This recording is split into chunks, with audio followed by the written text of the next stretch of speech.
of the ODM party. None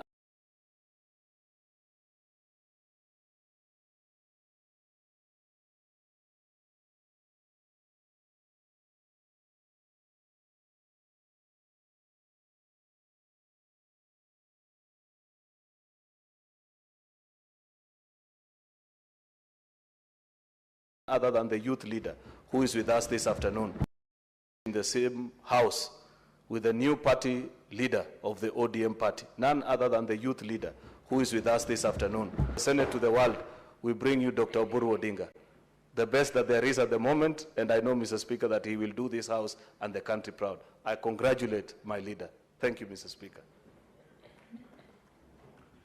Next order. Order number 3, messages.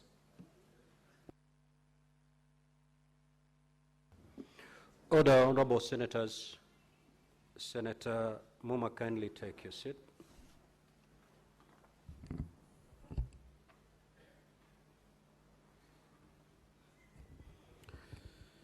Honorable senators, I wish to report to the Senate that pursuant to Standing Order 46.3 and 5, I have received the following message from the Speaker of the National Assembly regarding the consideration by the National Assembly of the President's reservations on the Cancer Prevention and Control Amendment number 2 Bill, National Assembly Bills number 45 of 2022.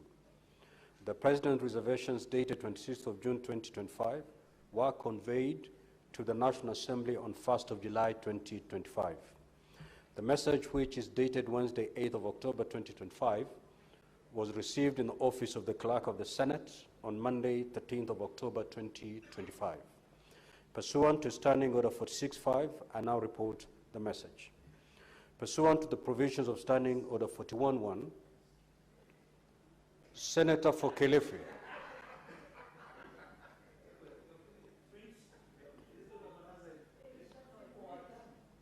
Proceed to your seat.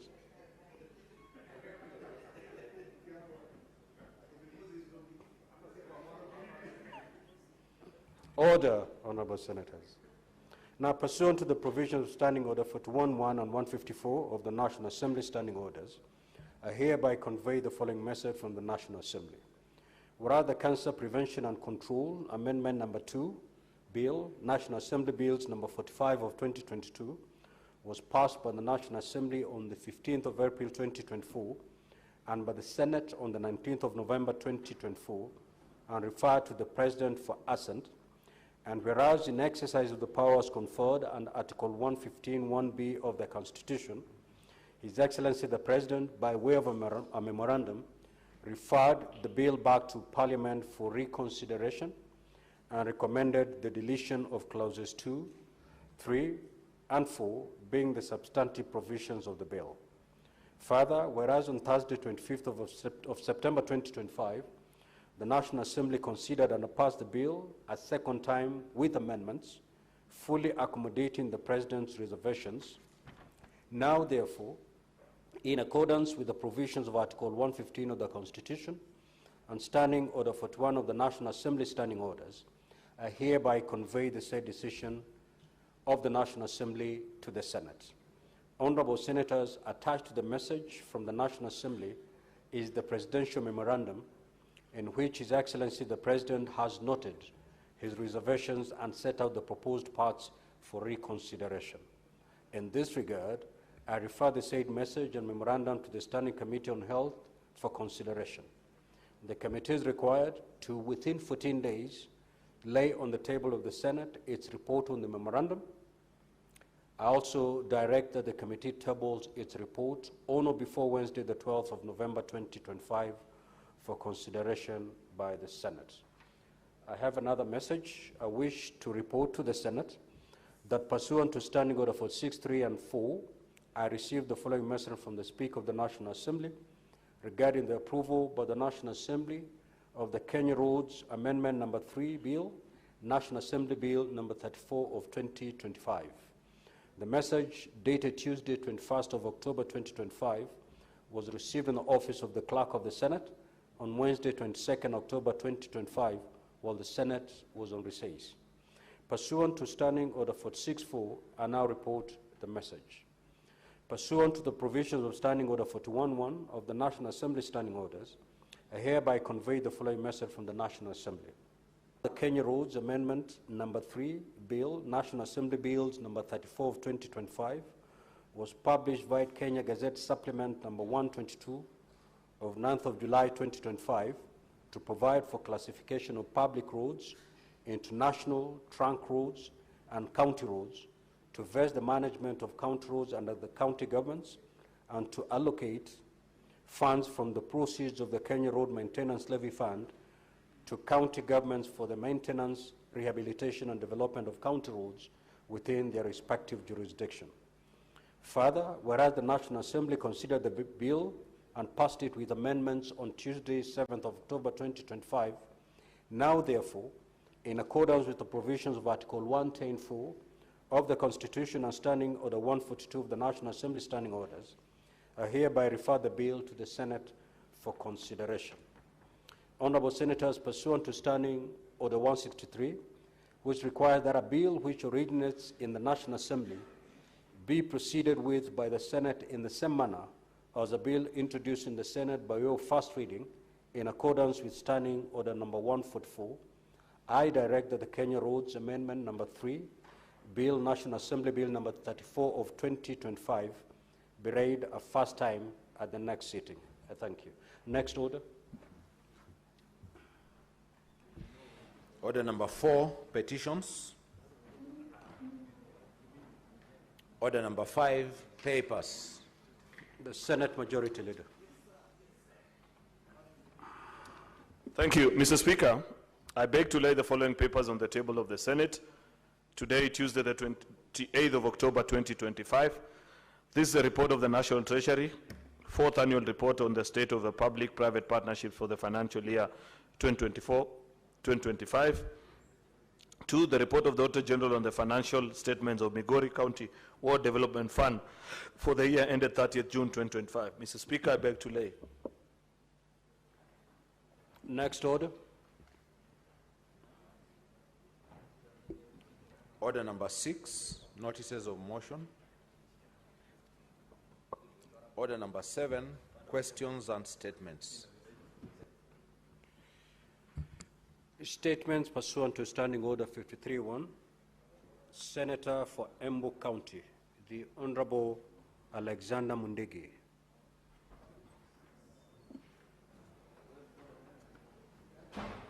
Request for statement on the delay in construction of Mukongoro and Mweria bridges and road furniture in Embu County.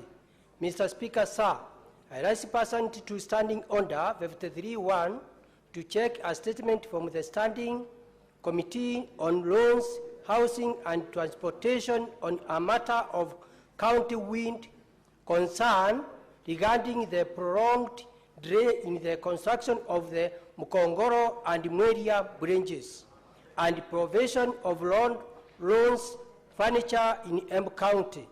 Mr. Speaker, sir, the Mukongoro and Mweria bridges form part of the critical infrastructure along the Embu County Ring Road between Bufore and Kadangarire markets. These bridges are vital in facilitating connectivity between Kamama Boys Secondary School and Mweria Tea Factory, thereby supporting access to education and enhancing economic activity in the region. Further, there is general lack of loans safety on the Embu County Ring Road due to lack of signage and other road furniture, pursuing danger to the distance of the county. In the statement, the committee should address the following. 1. Reason for the prolonged delay in the commencement of construction works on the Mukongoro and Mweria bridges, when the minister is expected to commence construction and the projected timeline for completion.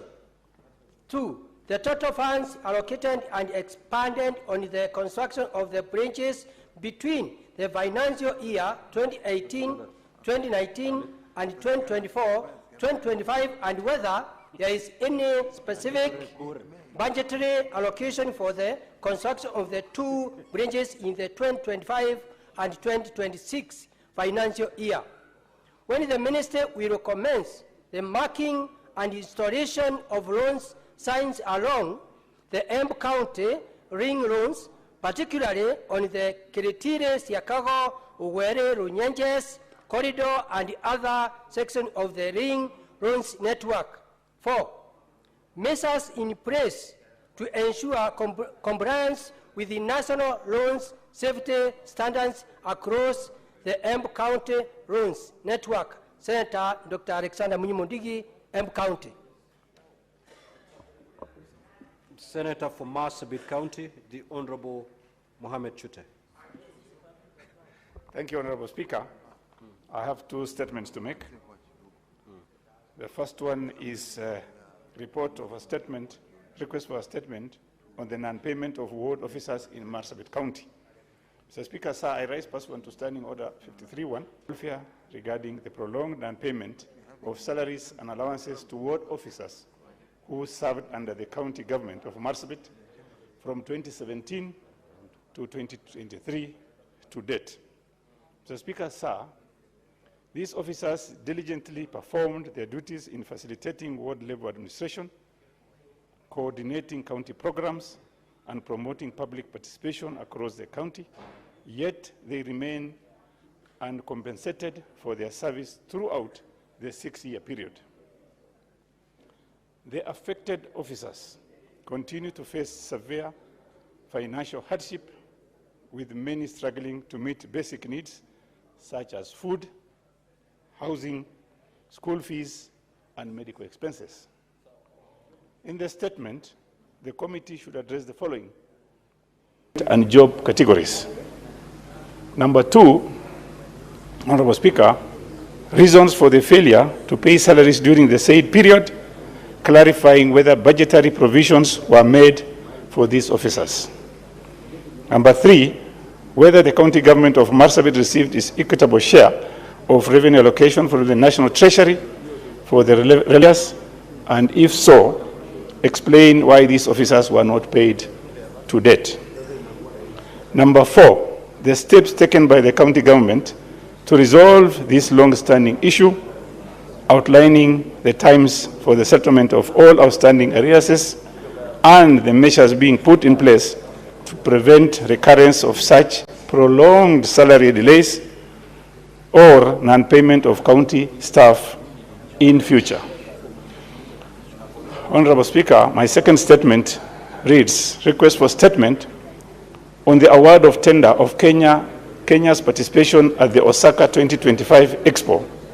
Mr. Speaker, sir, I rise pursuant to Standing Order 53-1 to seek a statement from the Standing Committee on Tourism, Trade and Industrialization regarding the award of the tender for the provision of event management, planning and implementation of Kenya's participation at the Osaka Expo 2025, which is tender number Keproba/SCM/RFP/003/2024-2025 by the Kenya Export Promotion and Branding Agency, Keproba.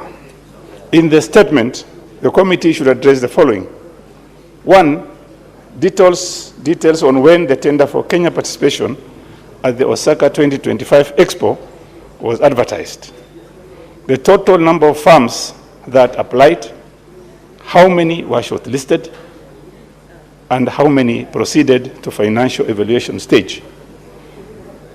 Number 2, the evaluation criteria and scoring matrix used by Keproba, and explain how the firm that was awarded the tender satisfied both the technical and financial requirements. Number 3, whether the firm that was awarded the tender has demonstrable experience in managing international expos or similar large-scale events and clarify why more experienced firms were not have been selected. Finally, number 4, Honorable Speaker, the oversight and accountability mechanism put in place to ensure transparency, effectiveness, and the successful implementation of Kenya's participation in the Osaka 2025 Expo. Thank you very much, Honorable Speaker. Do you have another statement, Senator Chute?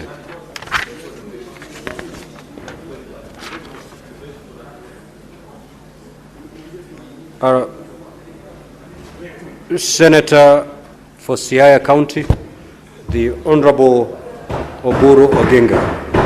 Thank you. Thank you, Mr. Speaker, sir. Mr. Speaker, sir, I rise pursuant to Standing Order 53-1 to seek a statement from the Standing Committee on Labor and Social Welfare on a matter of county-wide concern regarding the plight of 508 whose employment at the Siaya County Referral Hospital was revoked by the County Public Service Board, citing irregular hiring. Mr. Speaker, sir, in December 2024, the board advertised 120 positions, but issued over 700 appointment letters. The workers served from January 2025, having completed an internship and document verification, yet have gone without pay for 9 months in August 2025.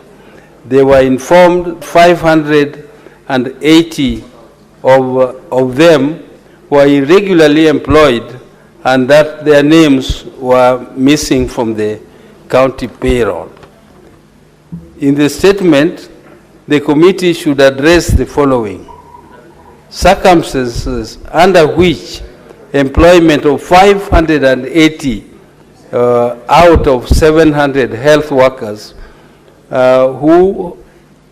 whose duty who had been duly recruited through advertised vacancies at the Siaya County Referral Hospital were terminated by the Siaya County Public Service Board.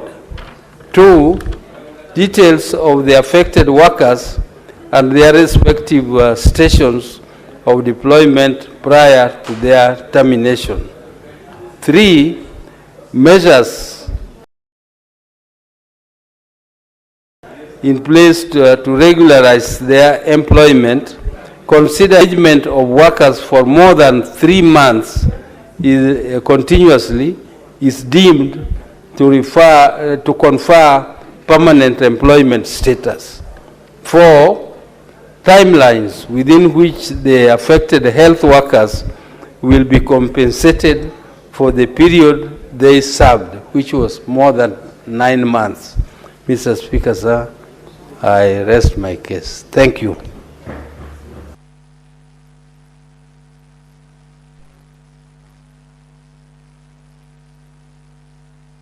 Senator for Nairobi City County.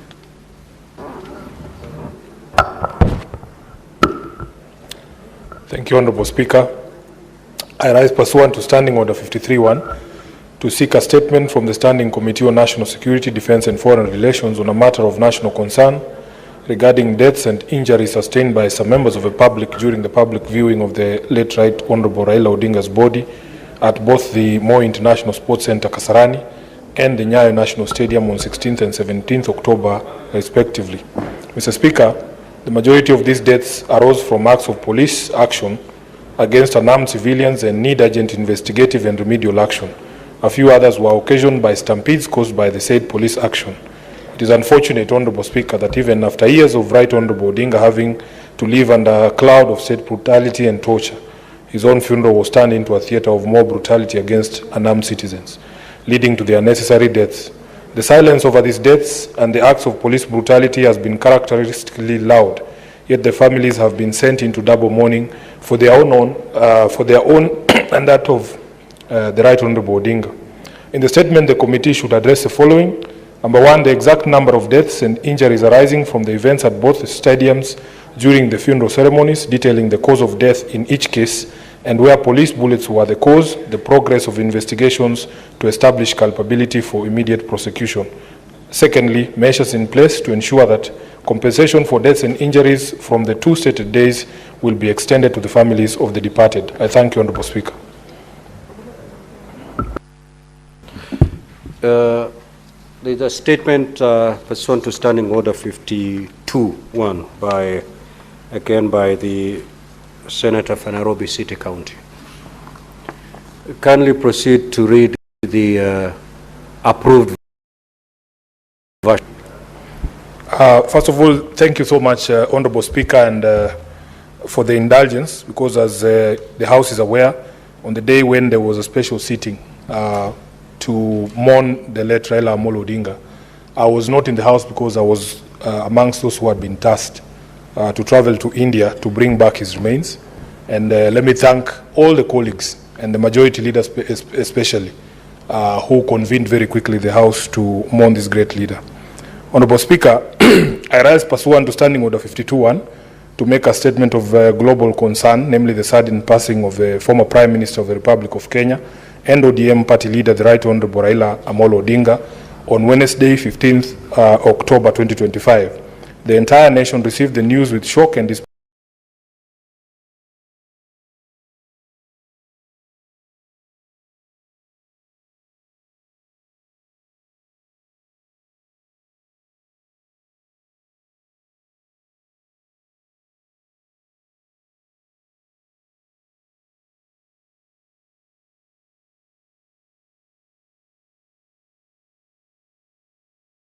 Belief Right Honourable Odinga had become a permanent fixture in the is why to be written today.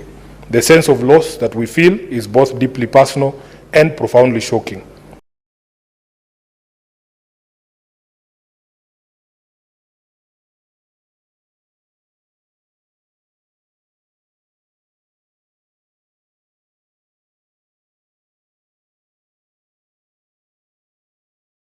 On behalf of the ODM party, with a firm commitment that as students of the late Raila Odinga, it behooves all of us that even at this difficult moment to remain true to his teachings.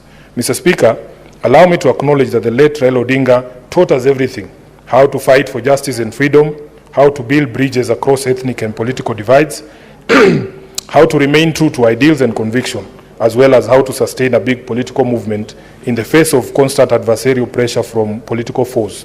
The only thing we have now learned is that he never taught us how to mourn him.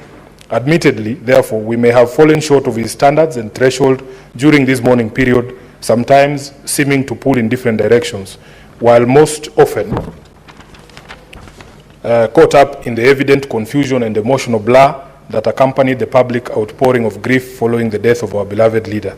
We take responsibility for any shortcomings from the leadership during this particular period.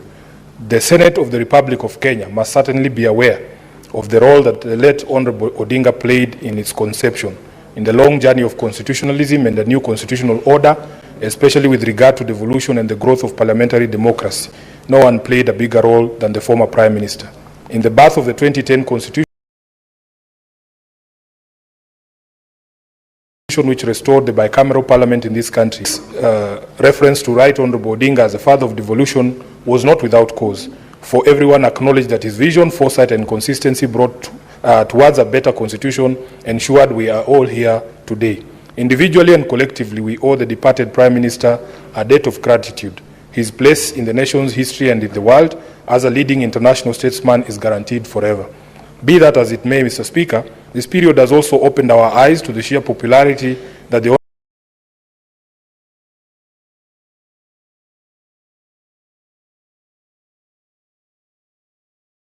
Honourable Odinga enjoys across the globe. The tributes have poured in from every corner of the world. His life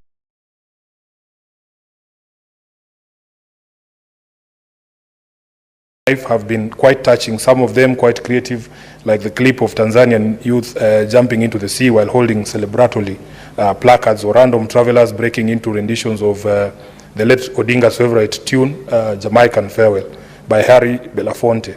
The love has been heartwarming. Even though this has been the most difficult period of our collective lives, the love and support has been phenomenal. Mr. Speaker, may I also pay tribute to the greater Odinga family, led by Dr. Oburu Oginga, who's now our new acting party leader, and Mama Ida Odinga, for the long years that they not only shared their son, their brother, their father and husband with the world, but became a pillar on which he found comfort and safety through very turbulent years of a thoroughly consequential political life. Because of them, the Raila Odinga phenomenon was made possible. We will always celebrate them and the sacrifices they have made on behalf of millions. To all the heads of state and government across the world, to the supporters, the ordinary citizens and the admirers of Raila who mourned with us, we saw you, we heard you, and we say thank you. Mr. Speaker, the outpouring of grief since the death of our leader, manifested by the millions who turned up to bid him farewell, as well as the emotions and passion expressed by citizens so far, confirm what we have always known, that the Right Honorable Odinga was a people's living institution. Therefore, we stand on hallowed ground today when we mourn him. For millions of us, Baba was a compass, showing us direction and acting as a standard bearer for courage and principled leadership. It's no exaggeration, therefore, to state that the Right Honorable Odinga is the greatest leader and politician that this country has ever had. No one in this country bore more scars, more humiliation, and made more sacrifices for the common good than our departed icon. In the face of such challenges as Raila underwent, lesser leaders would have capitulated and given in to the allure of wealth, greed, tokenism, and bad governance. But the great Raila held his head high, stuck to his conviction, and lived a life that became a school on its own. Finally, Honorable Speaker, today the nation stands together to salute its favorite son. His legacy lives on, his dreams alive in us. As he watches over us from a peaceful place, we make a solemn vow to never compromise on the principles he taught us and the ideals by which he lived. This was an icon of justice and democracy revered across the world.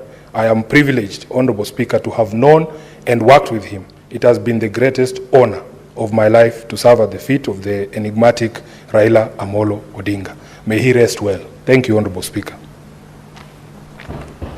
Honorable Senators, I'm going to allow comments for not more than 15 minutes. If you have an opportunity to speak, kindly speak for not more than 3 minutes. The Honorable Osotsi. Thank you, Mr. Speaker. Mr. Speaker, 3 minutes is such a short time because I wanted to comment on Senator Sifuna's statement. Senator Osotsi, the other statement under 52(1), it does not attract comments. Okay. So maybe we'll have another opportunity to make our comments because some of us were not in when this House was speaking about the late Honorable Raila Odinga. But for now, Mr. Speaker, let me make a comment on the statement by Senator Oburu, who is also my immediate boss in the party, on the state of the plight of health workers in Siaya. Mr. Speaker, this is a very serious issue.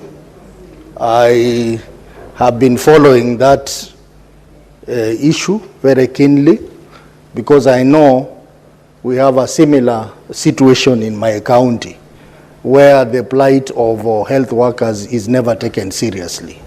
Issues of declaration of redundancy and matters to do with the welfare of health workers.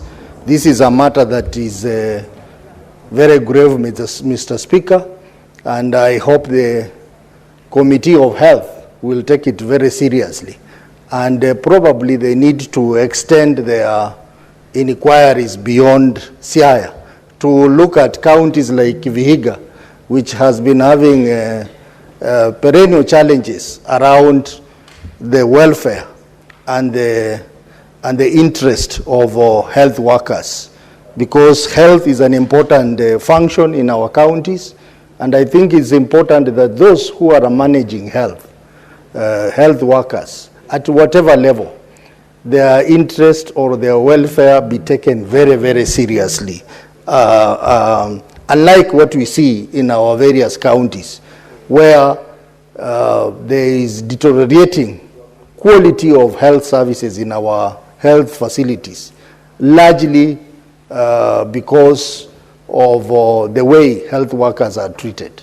So that's a very serious statement, and I request the committee to take it very seriously and come up with a report, and possibly to consider other counties, like my own counties, which have challenges around the welfare and the plight of health workers. I support, Mr. Speaker. Senator Joyce Korir.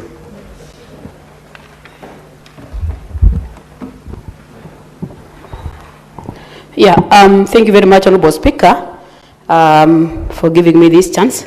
I would like to comment on the statement that has been read by the Honorable Sifuna on the passing on of Right Honorable Raila Odinga.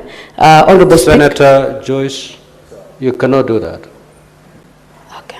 That's a statement that was done. It's a personal statement under Standing Order 52.1. It's okay, Honorable Speaker. We waited for that chance during that time, but we still look forward to maybe having time to really give our condolences. So this is very important hero who made a great legacy to this nation. Just pick any statement and comment on, and maybe before you comment, you can, in passing, say something on the passing of the Right Honorable Raila Odinga, but not necessarily tied on the personal statement by Senator for Nairobi City County.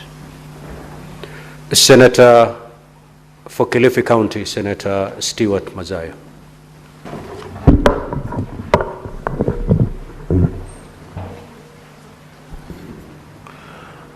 Asante Mstahiki Spika. Mstahiki Spika, kwanza nataka nitoe kongole kwanza kwa hii statement ama taarifa iliyoletwa na mzee Oburu Odinga. Hiyo wafanyikazi ambao wako katika wameandikwa kazi katika Siaya County na ni watu karibu 700 walioandikwa kazi. Bwana Spika, lakini tunaona 580 waliweza kuachishwa kazi baada ya miezi fulani. Taarifa ya kuachisha kazi yenyewe ilikuwa haiko hali ya kisawasawa, lakini baada ya hayo ni kwamba watu hawa ambao walikuwa wameandikwa kazi hivi sasa hawako kazini. Mstahiki Spika, kuna tetesi nyingi sana, sio Siaya peke yake, lakini kila mahali katika nchi yetu ya Kenya, kuona ya kwamba wafanyikazi wanaofanya kazi katika kaunti kuachishwa kazi kiholela na wale walioandika kazi ni jambo ambalo linatendeka sana. Kwa hiyo tunasema ni lazima kuwe na njia ambayo kutakuwa na njia mwafaka, sheria ziko za kuandika watu na kuwafuta, na hatimaye pia katika makao yale ya kufanya kazi ya kisawasawa na zile vitu vyote ambavyo vinatakana kufanyia kazi wapewe. Bwana Spika, mwisho pia nataka kusema kwamba nataka kutoa kongole kwa mzee Daktari Oburu Odinga, kwa sababu kufikia hivi sasa yeye ndio kinara wa chama cha ODM hivi sasa, ambaye ameketi kwa hiyo mamlaka kisawasawa. Tuko na imani ya kwamba katika huu muungano tulio nao wa serikali ya broad based, mzee Odinga, sasa tutakuwa tunakosea mara nyingi tukitaja mzee Raila, lakini mzee baba yetu Oburu Odinga ataweza kuendesha chama kisawasawa vile tunavyotakana, na nataka kumpatia kongole sana.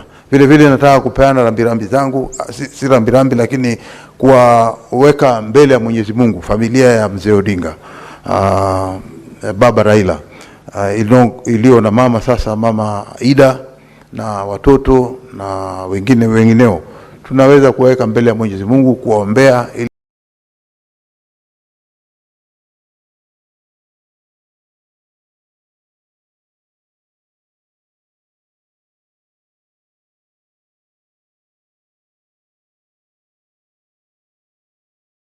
ili Mwenyezi Mungu awapatie faraja. One is the Speaker, as I pass my deepest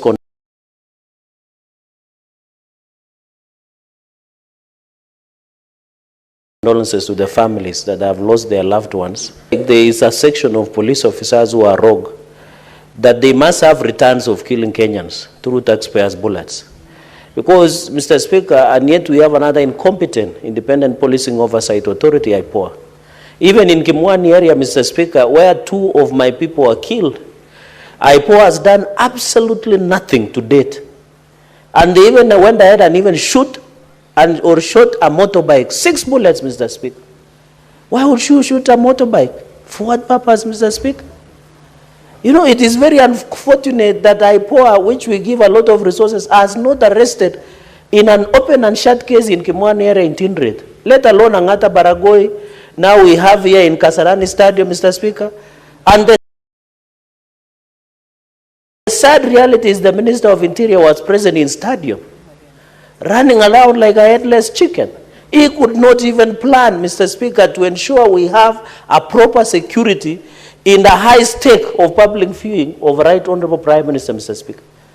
That vindicates me that the incompetence in that ministry is next to the devilish, Mr. Speaker. Secondly and finally is on roads, Mr. Speaker, by Senator Mundigi.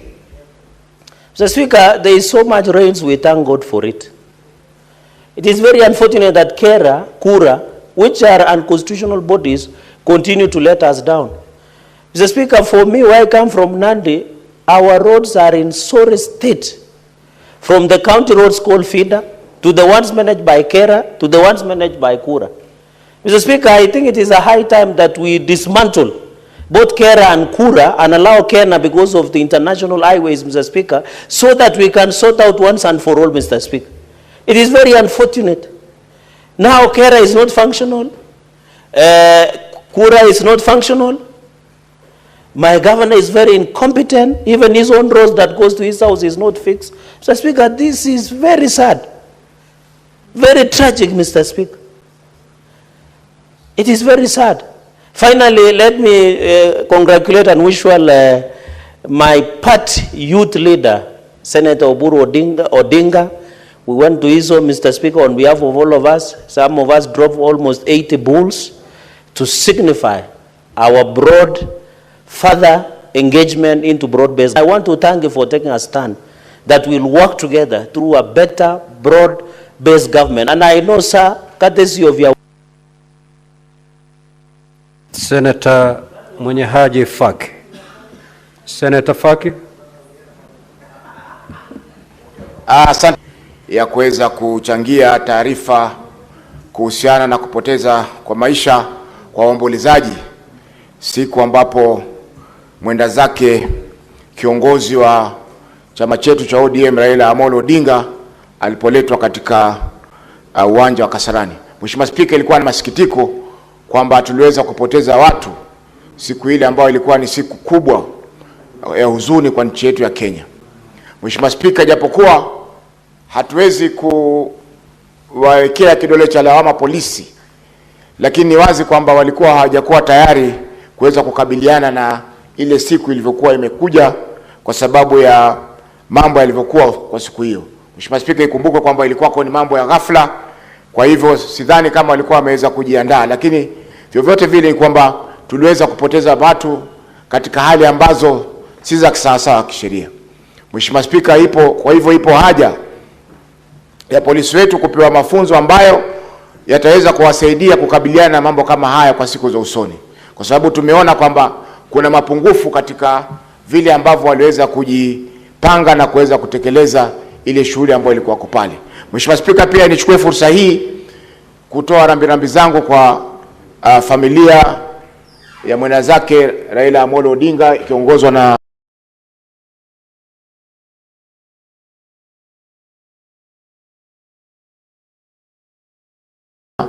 Senator wa Siaya ndugu Daktari Oburu Odinga kwa pigo ambalo wameweza kulipata kumpoteza kiongozi ambaye ni kiongozi msifika Afrika nzima. Mheshimiwa Spika, mchango wake katika nchi hii utabakia katika nyoyo zetu kwa muda mrefu na siku nyingi ambazo Kenya itaendelea kuwa Kenya, kwa sababu alijitolea muhanga wakati ambapo wengi waliweza kuogopa kukabiliana na zile shida ambazo Kenya walikuwa nazo. Mheshimiwa Spika, vile vile nampa kongole Daktari Oburu Odinga kwa kutawazwa rasmi kama kiongozi wa chama cha ODM, na sisi kama viongozi wenzake katika bunge hili la Senate tutamsaidia kwa njia zozote zile kuhakikisha kwamba kazi ile inakuwa rahisi na anaweza kuongoza chama hichi katika kufikia kilele zaidi kuliko vile ambavyo kimekuwa kwa sasa. Na mwisho pia nachukua fursa hii kupeleka rambirambi zangu kwa Mama Ida na familia yote ya mwenda zake Raila Omolo Odinga kwa pigo ambalo ameweza lipata kwa kumpoteza kiongozi mkubwa kama huyo. Asante Mheshimiwa Spika kwa kunipa fursa hii. Senator Veronica. Thank you, Honorable Speaker, for the opportunity to support the statement that has been brought to this House by our colleague, Senator Oburu Odinga, and to congratulate you on the new role that you've been given to head the party. If it was 2 years ago, before I was retired from being Secretary General of the UDA, I would have been in the league of inviting you for tea so that we can exchange notes on how to manage the leading political parties in Kenya. But now that I'm retired on that role, on the sidelines of the Senate lounge, we will discuss how you can manage some of your members, especially the ones who are energetic, like the Secretary General, so that you can keep the moderate, you can have the moderate style that we are used to you during Senate proceedings. So we congratulate you and we support you. You have our full support. The likes of Senator Mungatana, Senator Bugwa here can help you team Senator Sifuna so that he aligns with the broad-based arrangement that we have with the UDA. Honorable Speaker, I wanted to support the statement that he brought to the floor of this House because the hospitals are being mismanaged and the health workers are really being mismanaged. And that is not an isolated incident in Siaya County. It is very sad to see hospitals like in Murang'a County. Some are just being painted with good colors, and then people are being hoodwinked that health care is being rendered to Wananchi. It is not true. Those hospitals have to be equipped. The resources that are being sent to counties, Honorable Speaker, have to be utilized in the manner that is envisaged in the Constitution, Honorable Speaker. Indeed, health workers are a priority. If we cannot take care of health workers, there is no health care that is being given to Kenyans. So we are looking at the counties where we have health workers on strike all the time.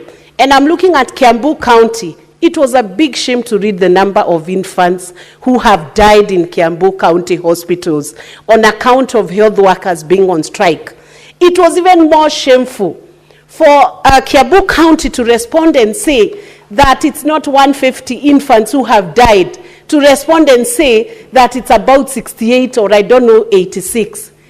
In this day and time, how can we lose an infant or a mother during childbirth? Even in jurisdictions which are not very developed, we no longer lose mothers during childbirth. So counties need to take health care, they need to take health workers on a more serious note so that the basic service that should be rendered to people to ensure that their lives are dignified. Senator Kajwang. Yes, Senator for Homa Bay County. Thank you, Mr. Speaker. Mr. Speaker, as we resume our sittings from the recess, first of all, I'd like to join the House in expressing condolences on the passing on of our leader. All of us are affected. I am personally affected. And I know that all of us, many of us here, are graduates of the Raila Odinga School of Leadership. This House is what it is because of Raila Odinga. And Mr. Speaker, I want to urge that the last address that Raila Odinga made in this chamber, perhaps that could be publicized, because I would call it a manifesto on how to run this country. He spoke about everything. He spoke about devolution, he spoke about the Constitution, he spoke about the state of politics. If we can share that conversation with the world, that could be a conversation that shapes the kind of decisions we take going forward. I also rise to support the statement that has been requested by Senator Oburu. Mr. Speaker, I admire Senator Oburu's strength, tenacity. Many of us are still reeling from the shock of the loss of Raila. Many of us who perhaps are not related to him by blood. But I want to commend Senator Oburu because he has been on his feet, he has been welcoming delegations, he has been playing state duties, he has steered the ODM party, I have seen him steer his committee, and today he has brought a statement regarding the plight of the people of Siaya. Mr. Speaker, if there is one thing that Raila was passionate about, was the success of devolution. And the most important devolved fund, now more than ever, if we were to be true lieutenants of Raila Amolo Odinga, and if we are to live to his spirit, we must make sure that devolution works. And devolution, we have taken devolution as a matter of financing, sending money and oversighting the money. We now need to go beyond the financing to service delivery and the quality of service. Mr. Speaker, it is disheartening that in a situation like the one illustrated by Senator Oburu, you find counties are increasing their wage bill to percentages and levels that go beyond the PFM Act. But though, Mr. Speaker, if a county was to recruit health workers who are concerned with service delivery, ECD workers, agriculture extension officers, that is better than some counties that are employing people that we usually call sanguenas, whose job is to move around, making sure that the dais and the seat of the governor and the carpet of the governor has been cleaned. So I hope that the relevant committee will look into this matter and ensure that we provide proper guidance. There is nothing wrong with counties employing health workers. And Raila Amolo Odinga rejected the proposal that came from centrists that health workers should be recruited from Nairobi. I support that position, but for us to make sure that we validate that position, our governors must take things seriously. Mr. Speaker, Raila Odinga has left us orphans, but he has not left us badly. He has left us with a Senate. He has left us with devolution. He has left us with a... Senator Mungatana.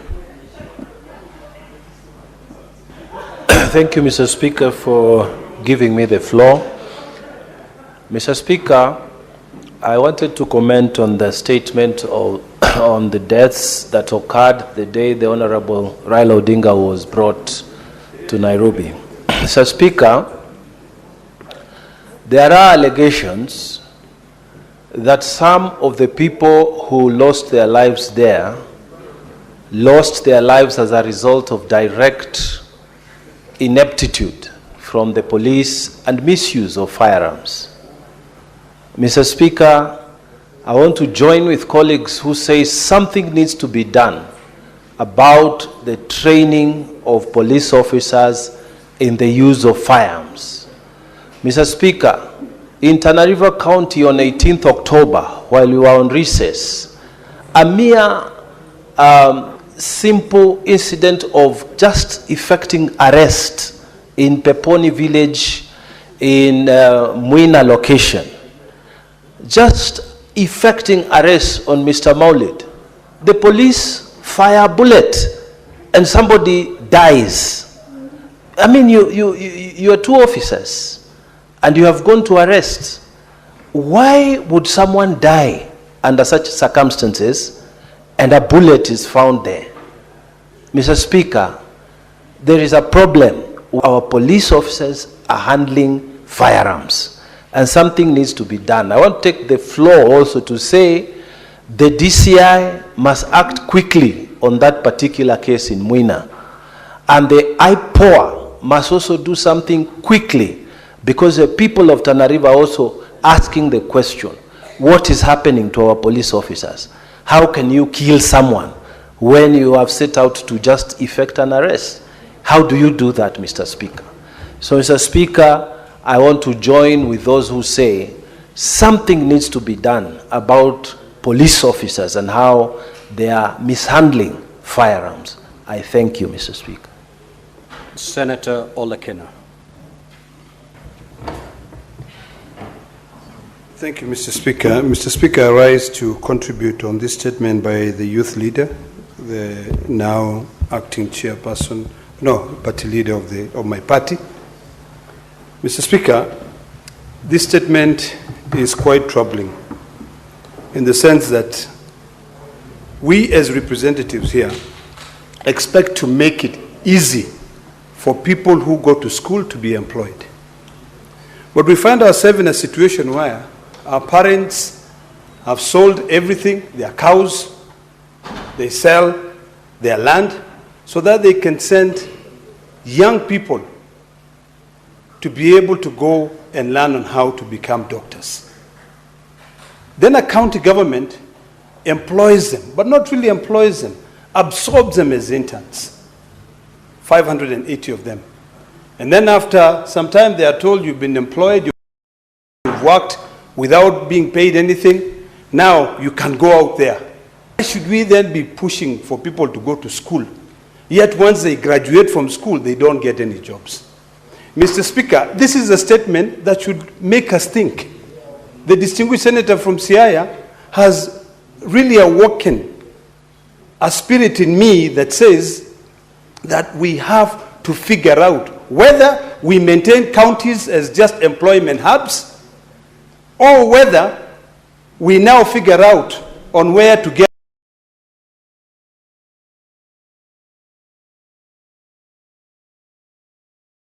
money to be able to employ these 580 people. And this comes down to the budget of this country.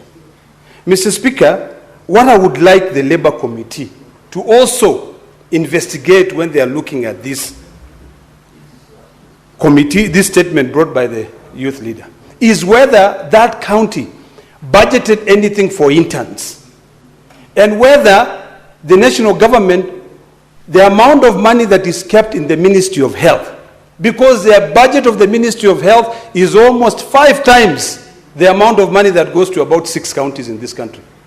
So we need to have a balance. So if you investigate those two, that is the only way we are going to get answers. If we cannot get answers, then we better not tell people to go to school and stay at home without being employed. Healthcare is important, but also our own personal welfare. The welfare of the young men who are in the streets jobless is also equally important. You cannot tell me take my kid to school and then when that kid graduates from school, they are tamarking like a person who has never gone to school.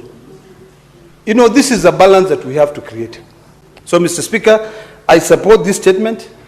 And for once, in the spirit of Raila Amolo Odinga, let us fight for devolution fully. Let us reduce the money that is staying in the national government for the Ministry of Health. And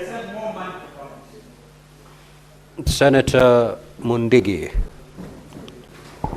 Asante Bwana Spika kwa kunipa nafasi niweze kuchangia statement ambaye imeletwa na party leader ambaye ni party leader wa ODM. Bwana Spika, mambo ya afya imeleta sinda kwa sababu kila mara kaunti nyingi, kaunti 47 zimekuwa tukipa pesa, lakini mara mingi imekuwa tukiwapatia pesa magavana, wanafanya kazi, wanafukuza madaktari, wanafukuza wafanyakazi na watu walipwe pesa. Kwa hiyo hii mambo haiko Siaya peke yake, iko kaunti nyingi. Ya pili, napongeza party leader ambaye ni Oburu ambaye katika kupata ile kiti, ningekuomba, unajua ile ndugu yako amekuwa akipigania mambo ya devolution katika masinani na mambo ya parapara na mambo ya vitu zile zingine. Bwana Dr. Oburu, ningekuomba wakati umekalia ile kiti mpaka uwe mwerevu kama Solomon, kwa sababu mara mingi utapata sina nyingi, watu waikwambia utoe kwa serikali, waikwambia hivi, na isipokuwa uwe sunjaa ya maombi hakuna mahali utasaidia hii party ya ODM. Kwa sababu nakumbuka hata ni asante sana kwa sababu nakumbuka miezi ambaye 5 iliyopita kiongozi ambaye aliaga dunia alikuwa pale, ni kama alikuwa amekuja kutupa baraka, amewacha serikali ya Kenya Kwanza iwe muungano ODM tuwa kitu kimoja ndio tuweze kuona vile binadamu atendea vizuri. Kwa hivyo ningekuomba, kwa watu wengi watakwambia mtoke, lakini ukumbuke mmewashwa kwa serikali ya muungano ndio kaunti 47 iweze kupata matunda. Mambo ya parapara, mambo ya afya, mambo ya maji na mambo ya vitu zile zingine. Kwa hivyo ningekuomba utakuwa kinyenyekea uweze kusaidia hii serikali ya muungano tuweze kwenda para moja. Wale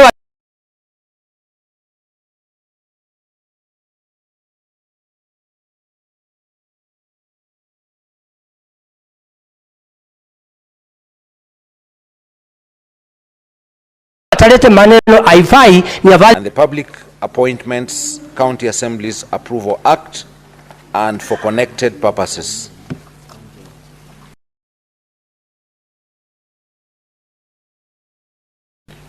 Order number 9, the National Construction Authority Amendment Bill, Senate Bills number 15 of 2025.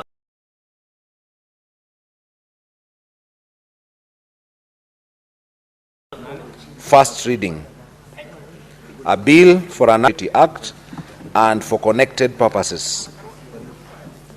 Order number 10, the Agriculture Produce Minimum Guaranteed Returns Bill, Senate Bills number 17 of 2025, first reading. A bill for an act of parliament to support agriculture production by providing a framework for ensuring minimum guaranteed returns in counties and for connected purposes.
Number 3 of 2024, resumption of debate.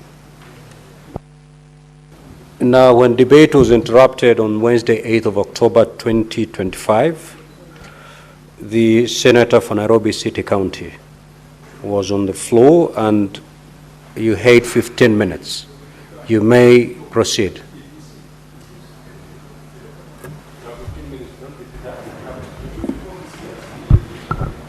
Yeah, Honorable Speaker, I remember that debate that was happening in Busia.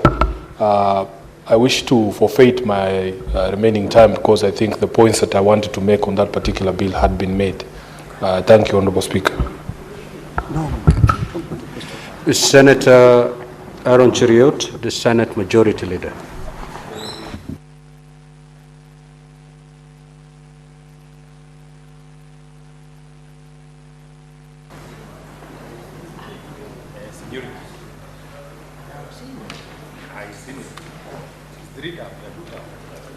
Thank you, Mr. Speaker. Mr. Speaker, I rise to support this bill, the County Oversight and Accountability Bill 2024. Mr. Speaker, this is an act of Parliament. The bill is drafted by Senator Ledamo Lekina, if I'm not mistaken, Mr. Speaker. I had read parts of it, actually jointly with Senator Kisang. I had read the objects, actually, Mr. Speaker, of the bill, and I found the memorandum quite interesting. If you read, Mr. Speaker, it says that this bill provides for us a legal framework for effective oversight of county governments by the Senate. And I'd wish that the long-serving, I'm not sure if it is suffering, but serving, chairman of the County Public Accounts Committee, Senator Moses Kajwang, can listen. Because I'll say a few things about oversight responsibility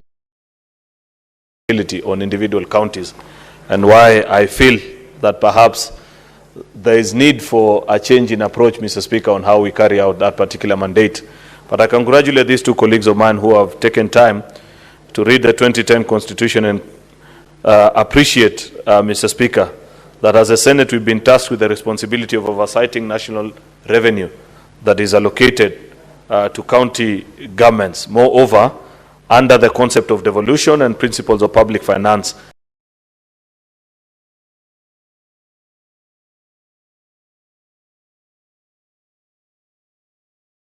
the input of the public is required in all.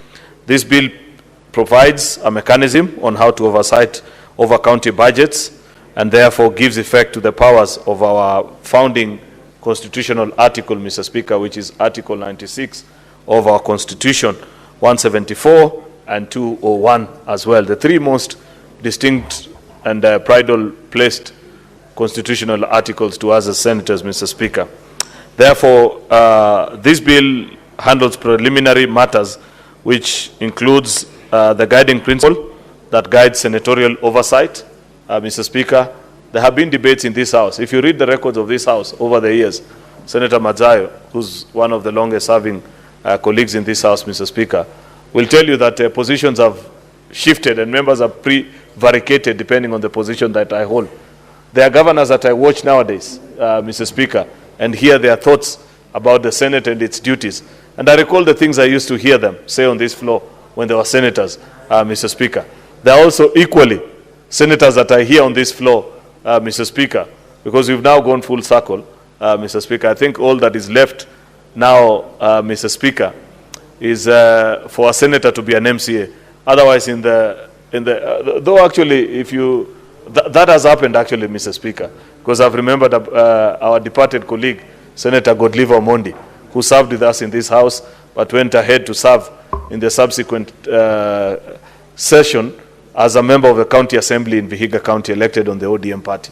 Therefore, Mr. Speaker, we have all gone full circle. We have senators who've served as MCAs, MCAs who've gone ahead to serve as governors, governors who've been senators, and us who previously served as senators, Mr. Speaker. And therefore, the point that I was trying to make, Mr. Speaker, is that we need not vary our positions on this issue of Senate oversight, depending on where we presently serve. That has been the tragedy of devolution. There are people who held very radical views when they were in this House, Mr. Speaker. But the minute they crossed over either to the County Assembly or to serve as their colleagues in this House today who have served, and I'm not talking about you, Mr. Speaker, but other colleagues here in this House, Mr. Speaker, who've served as governors. And I know the things they used to say back then and what is their present position with regards to senatorial oversight. We need this bill, Mr. Speaker, to enable us actually set a framework that will transcend time, Mr. Speaker, so that it will not be a personal position, that the rules that apply today for an individual when they are serving as a senator or when they are serving as an MCA will still serve the tomorrow as they are governors. Left on its own, Mr. Speaker, we've left it for senators actually to make their own independent decision on how they coexist with the county governments of the respective counties where they come from. Therefore, we've seen it all, Mr. Speaker. Senators who try and be BFFs with their governors, then they had a fantastic fallout and say explosive things about each other, or those that are adversarial from day one to the last, like my good friend Senator Cherargei and his governor, or any others that I can think about, Mr. Speaker, who perhaps have never shared a common position on anything, Mr. Speaker. This will help vary such conditions and ensure that there is a framework which, if you execute and follow through as a senator, nobody can accuse you, Mr. Speaker, that either you're harboring ambitions or, Mr. Speaker, perhaps there is anything personal to the job that you do. The work of a senator is extremely difficult. If you speak and speak boldly about issues that are going on in your county, many a times you'd be accused of carrying a personal agenda actually against the county government, Mr. Speaker. If you keep quiet again, Mr. Speaker, you'd be accused that you're eating together with the county governor, Mr. Speaker. Therefore, it's not a very enviable position to be a senator in this republic. And it is for want of good laws such as this, Mr. Speaker, that we've left ourselves exposed and open. There are certain things that are being proposed in this bill, which I shall be speaking about in the next few minutes, Mr. Speaker, that help me appreciate and say that if we were to set this in law, Mr. Speaker, then tomorrow, when I carry out that particular mandate, nobody will accuse me that I have a personal agenda against my governor. Nobody will say Senator Ledama wants to unseat Governor Patrick Ntutu, and therefore he's speaking about the things he speaks about in Narok County, Mr. Speaker. It will be known that the senator is simply doing their damn job, Mr. Speaker, which is the one thing that we have struggled with in the last 3 cycles that this House has existed, Mr. Speaker. Therefore, I want to appreciate first the thought that has gone to this, Senator Ledama and Senator Kisang, and say that this is such an urgent bill, colleagues, that I hope we can finish with debating it, and tomorrow, Mr. Speaker, we can finish the second reading, and before we break for the long recess at the end of this fourth session, we need to have sent this bill to the National Assembly, Mr. Speaker, because it will be a travesty, Mr. Speaker, of all odds, if we succeed, Mr. Speaker, or fail, rather actually, to pass such bills that make our work better and leave ourselves to open interpretation of what citizens... Senate Oversight Conference, for example, Mr. Speaker, in my county, early this year, actually, mid of this year.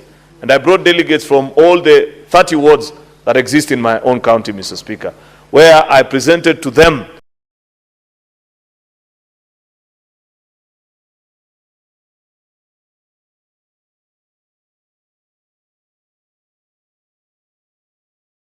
which, if you point out, Mr. Speaker, you're able to determine whether that county is healthy, prospering, or it is declining and about to die, Mr. Speaker. Matters such as on-source revenue, Mr. Speaker, that you can point out. If you can point out a clearly demonstrated path, Mr. Speaker, that this is the on-source revenue that this county government has collected over the 10, 11, 12, or 13 years of its existence, then people are able to see that there are structures that have been set in place that are operational. Mr. Speaker, CRA has even done a more important job at pointing to the revenue potential of all our counties. I don't know how many senators know the revenue potential of their counties, Mr. Speaker, and compare with the index, Mr. Speaker, of the performance vis-a-vis the potential, Mr. Speaker. That needs to be an indicator for which we measure the performance of the individual county governments, Mr. Speaker. It needs not just be a figure.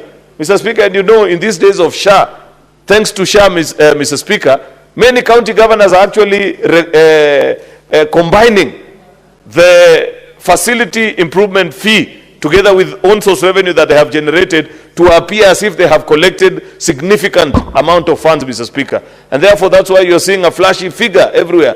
That, oh, Vihiga for the first time has collected, I don't know, $1 billion or this, without disclosing, actually, Mr. Speaker, that 70% of that money is treatment that has been rendered to citizens of that county. In fact, Mr. Speaker, the Cabinet Secretary for Health is coming here tomorrow. I'll be waiting for him to know, because I have asked him both in private and in public, that help this House appreciate how much compensation is, Mr. Speaker, individually, so that we are able to distinguish the amounts that are being reported as on-source revenue, Mr. Speaker, by our county governments from the health facilities, Mr. Speaker, and those that are being collected from other sources. There is nothing wrong in a county receiving significant amounts of money from SHA and other insurance, Mr. Speaker, because it's a pointer that your hospitals are actually functional and people are seeking services in those facilities. Therefore, it should not be interpreted to mean that I have anything against county governments. In fact, that is a dream of SHA, Mr. Speaker, to make sure that we have public health institutions that are in good condition, Mr. Speaker, that are able to attend to the needs of our citizens. Therefore, it should never be misinterpreted. The other indicator, Mr. Speaker, is on the very question that Dr. Oburu Odinga was just speaking about a few minutes ago. And I've listened to colleagues with a lot of concern. Because, Mr. Speaker, we cannot turn counties to be employment bureaus. I disagree with colleagues who continue to push in this house and say, oh, hey, this number of people, you need to increase.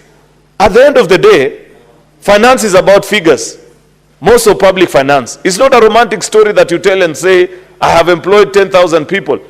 It's about the structure that we have put in place in law, Mr. Speaker. Through the Public Finance Management Regulation 25, we have set the conditions upon which the maximum allowed amount that a county government, Mr. Speaker, can spend on remuneration to the public officials that serve in that particular county. If you bust that ceiling, there's nothing to celebrate about. I, for example, pointed out to the people of my county and said, if our county government, which has 4,000 employees, Mr. Speaker, in a county of 1 million people, end up consuming in compensation to employees nearly 20 or 30% of the shareable revenue to just pay salaries, is it a proper and prudent use of public resources, Mr. Speaker, where 4,000 people are consuming 20 or 30% of resources that are meant to be shared, Mr. Speaker, amongst 1 million people.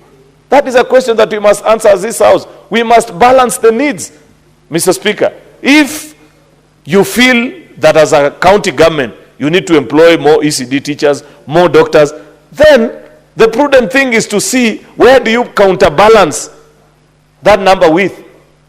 Where is it, Mr. Speaker, that you need to reduce? Because at the end of the day, let's face it, it's not possible to employ everyone. And that we continue to miss it. Thirdly, Mr. Speaker, and this is a part that I pleaded for the attention of the chair and the members of the County Public Accounts Committee, Mr. Speaker. I have said it in private and in public that I believe that the system that we use of holding governors to account by appearance to our County Public Accounts Committee, while it is a good model, Mr. Speaker, it needs to be made better. There are many occasions, Mr. Speaker, where I have watched colleagues appear alongside members of that committee, and they have limited time, Mr. Speaker, to either cross-examine the presentation and the material that is being drawn before them, Mr. Speaker, or sometimes, and with a lot of difficulty, see even your own colleagues actually, not necessarily the current PAC chaired by Senator Moses Kajwang, but even in previous years, Mr. Speaker, where your own colleagues side with your governor, and you are the legitimate representative of the people whose matters are being discussed at that particular time. Previously, for example, Mr. Speaker, in the first cycles of devolution, when county governments were beginning to open roads, it was not uncommon, for example, to find that a county government brings and tables a list before the House of institutions that are non-existent. And because you don't come from that particular county, Mr. Speaker, how will you tell? If I sit in County Public Accounts Committee and the list of institutions have been tabled that this was constructed in such and such a place, Mr. Speaker, in Kilifi County, and the auditors do not pick it because most of the time auditors only sample a few, they may not necessarily go deep down to the details, then you yourself as a senator, because you don't actively participate in looking into those books, with the exception of only appearing on the day when your governor is coming before Public Accounts Committee, where is the opportunity to point out those errors? Mr. Speaker, there were even as absurd things as counties that appeared before this House with their audit list saying that we constructed a road from A to B, similarly down the list from B to A. And because many of the people seated in that committee don't come from the specific county in question, Mr. Speaker, it's difficult for them to point out. I have continued to argue, Mr. Speaker, that if we want to be fair to each other, is it not possible to have a more decentralized approach to looking at the audit reports of our counties, Mr. Speaker, in such a manner that we have all the 47 representatives, heads of delegations of this county, look into those books. If it can even be possible, Mr. Speaker, to have us in clusters, put us together as members from a particular region or a particular persuasion, Mr. Speaker, so that if you play games, Senator Ladama, with the books of Kericho County, the day the books of Narok are brought before me, I will also play similar games. If you give serious attention to my matters, then subsequently, the day the issues of the people of Narok will appear before me, I'll give the similar attention to detail. Mr. Speaker, as it is today, that is a question that remains unanswered because many people continue to question us in our counties and respective counties, Mr. Speaker, that do you see these things? Are this report brought before your House? Remember, an audit, Mr. Speaker, is not an X-ray. It is not a scan that reveals all the maladies that are inside a county government. It only points out to certain errors that have been picked by auditors in the course of their audit process. You, as a representative of the people that you meet on a daily basis, you meet with them in public engagements, in weddings, in funerals, in churches, in fundraisers, in sports events. They tell you about the things that happen in the county. Yet, your participation is limited on that particular issue. Therefore, Mr. Speaker, I continue to urge colleague senators that let us rethink and find a better way. Just like Senator Ledama and Kisang are asking us, Mr. Speaker, to review this issue of accountability and oversight. I believe at the third reading of this bill, Senator Ledama, it is possible to propose an amendment on how that can be better done, either in statute, or if we find that to be too intrusive, because we don't want to legislate technical issues of how the House operates, then let's have a review of our standing orders, if members are colleagues, unless it works differently for you, colleagues. But that's just how I see things in this particular issue, Mr. Speaker. Mr. Speaker, there is a proposal for public participation facilities. You know, this issue of public participation, we are the ones actually who've cornered ourselves as legislators. Yes, constitutionally, all matters that involve the public, we are supposed to give guidance and listen to what the people say. But it was not an open, blank check that on every matter. You know the absurdity about the country that we live here today, Mr. Speaker. Even on matters where people have spoken sometimes through their representatives, like the way we do, we carry out public participation on almost all bills that we transact. But any idler out there, Mr. Speaker, who rushes to court and claims that, oh, there wasn't sufficient public participation, you find that they are granted stay orders. And you're told, oh, that bill can wait. In fact, Mr. Speaker, I don't know whether that gathering that used to exist, because I remember of it, between the executive, the judiciary, and the legislature still exists. Because there are certain things that you must demand of the Chief Justice, Martha Koome. You cannot tell me, Mr. Speaker, that the representatives of the people gathered in both houses of parliament go through all the rigorous challenges of coming up with a legislation, pass it, it is taken to the president, assented, then somehow an individual seated pretty in Kirinyaga goes ahead and stays a section of that law for the next 4 or 5 years. And sometimes it is on matters very critical to the people. When we pass, for example, the T-bill in 2020 this year, it took 5 years for the High Court to make a determination. The people that were benefiting illegally from cess that is charged to our tea farmers, Mr. Speaker, went and procured a court order. And for 5 years, despite the fact that the people of Kenya had spoken through their representative Speaker, they stayed provisions of that law for a good 5 years. You must look the Chief Justice straight in the eye and tell her that even the judiciary have their own checks and balances. We may not determine for them how they do their work, Mr. Speaker, that they are neutral arbiters to this conflict, but the threshold surely needs to be raised. If you feel that certain constitutional provisions have been violated, give yourself sufficient time, because these are heavy matters of public interest. Parliament does not act on its own. You cannot tell me that Parliament, an institution of equal standing before our Constitution. Constitutionally speaking, Mr. Speaker, no arm of government is greater than the other.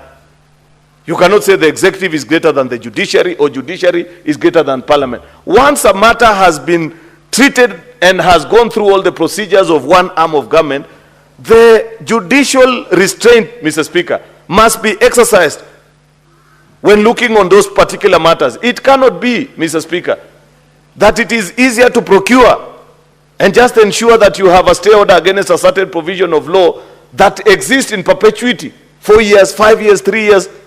I wish, Mr. Speaker, number one, and the most absurd thing about these orders is that they are issued ex parte. Parliament doesn't even know that somebody has raised a complaint. Some of the issues that are being canvassed in those rulings have been canvassed, for example, in courts of similar standing, Mr. Speaker. Case in point, the cybersecurity law last week. You remember what happened in 2019.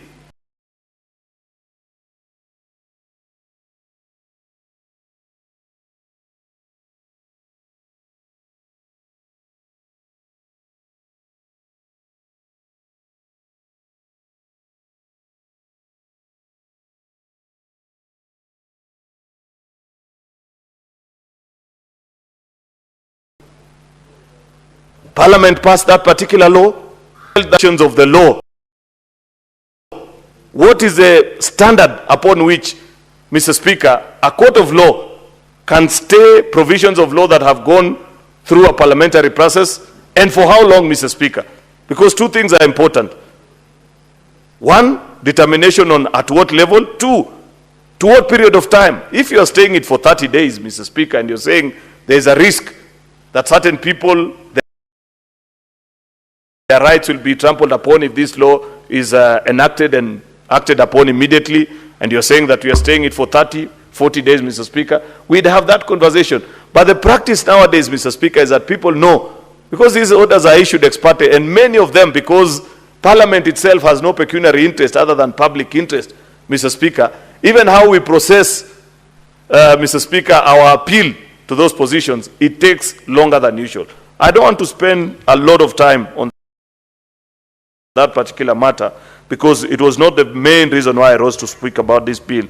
But Senator Ledama, on this issue of public participation, my honest view is that we would better handle the public participation elements of oversight and accountability bill, but through a bill that is, I think, before the National Assembly currently.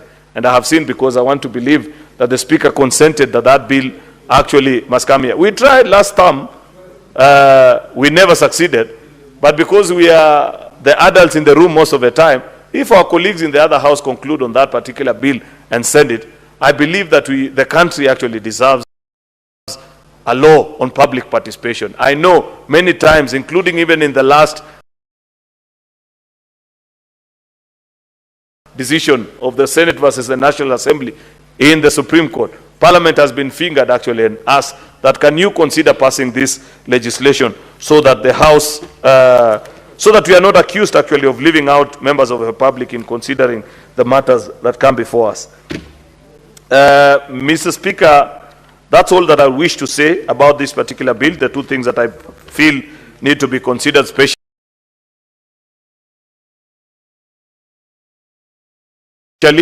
on the key indicators, Mr. Speaker, ward oversight, and on this matter of public participation. If I convince you, Senator Ledama and Senator Kisang, I'd rather that we leave it out and address it actually through a more comprehensive bill on public participation, which I know is presently before the National Assembly, so that we don't have piecemeal laws on how to carry out public participation. On now, for this is Senate oversight. Tomorrow we'll have something on health. We say, if you want to handle this topic, this is how you do public participation. To me, the neater thing to do is to have a standalone law on public participation, especially on items that are before us as Parliament. Thank you, Mr. Speaker. Senator Moses Kajwang. Mr. Speaker, I rise to support the County Oversight and Accountability Bill that has been co-sponsored by Senator Ledama Olekina and Senator Kisang. Mr. Speaker, this is not the first time this House is processing this bill. This could be the third time that this House is seized of this particular bill. I do recall in the last Parliament, when I chaired the Devolution Committee, my committee wrote a report on this particular bill, brought the report to the House debated the bill, and the House approved the bill and sent it to the National Assembly, only for it to die in the National Assembly. Mr. Speaker, we sought to find out the reasons why the National Assembly killed the bill. It appears that the bill was not even read a first time, because we didn't get any feedback on what the National Assembly found to be offensive about this particular bill. Mr. Speaker, in line with the earlier communication by the Speaker when the House sat, with regards to processing business of the House before committees and in plenary, we must also have a conversation with our brothers in the other House. A good number of senators here have sponsored private bills, but those bills feature nowhere in the order paper and in the schedule of the National Assembly. Mr. Speaker, it's very painful for a member to go through the motions, to engage researchers, to engage policy experts, and then come up with a legislative proposal, and then this House spends quality time to debate that bill, and then it goes to the other House and disappears in the cracks without it even being subjected to debate or being tested through public participation. Mr. Speaker, I say so because personally, I brought two bills to this House at the very, very early stages when this 13th Parliament started. I brought the County Boundaries Bill, which was part of the bills that were required under the NADCO process. Mr. Speaker, the County Boundaries Bill, again, almost, I think this is the third time that we are trying to pass it. And we know that the Constitution requires Parliament to enact legislation to give effect to that particular article that relates to alteration or matters of boundary disputes. In Vihiga, Mr. Speaker, there has been a long-standing dispute between Vihiga County and Kisumu County over the status of Maseno and over where the borders should lie. Mr. Speaker, very soon you might hear that there have been some conflict that has flared up in some borders. I'm very happy that the conflict that was there between Kericho County and Kisumu County, the elders found a way of working things together. However, Mr. Speaker, we cannot build a future, we cannot build a country just on intentions. We must be deliberate in institutionalizing things, and that's why the County Boundaries Bill was important. Unfortunately, Mr. Speaker, there is no clarity on how far the other house has gone in processing that bill. The same case applies to my county vocational training and education bill. Mr. Speaker, you know that vocational training, village polytechnics have been devolved to county governments, but we are still using a TVET Act that looks at things from a Nairobi perspective. I am using these examples to illustrate that we need better synergies between the two houses. Mr. Speaker, we need, even those of us who are leaders of our respective parties, in our parliamentary group meetings, the conversations we should have should be around seamless interface, seamless relay of bills from one house to the other. Otherwise, the two houses will start looking like they are political formations. And yet, we are institutions in the Constitution that are supposed to work together to ensure that our people get the best service. Mr. Speaker, I do hope that when this House passes this bill, perhaps for the third or the fourth time, the National Assembly will take it seriously so that it can be processed to its logical conclusion. When Senator Ledama started talking about this bill, Mr. Speaker, I do recall we were with him in the Public Accounts Committee in the last Parliament. And it was challenges around this post-mortem oversight that I believe drove the intention to come up with this piece of legislation. And I do take kindly the contribution made by the majority leader. And I'm going to speak to them not in a manner of rebutting, but in a manner of debating so that we can, engage and extend our thoughts. And I believe that we can find something better. It was clear that the mechanisms of parliamentary systems and practices that we had borrowed from were all post-mortem. They were all, we were morticians. And that seems to be parliamentary practice, Mr. Speaker, that generally certain accountability committees of parliament act in a post-mortem, in a mortician manner. And the question has been, how can we change our procedures so that parliament is more of a physician coming in proactively rather than a mortician coming in when the body is dead?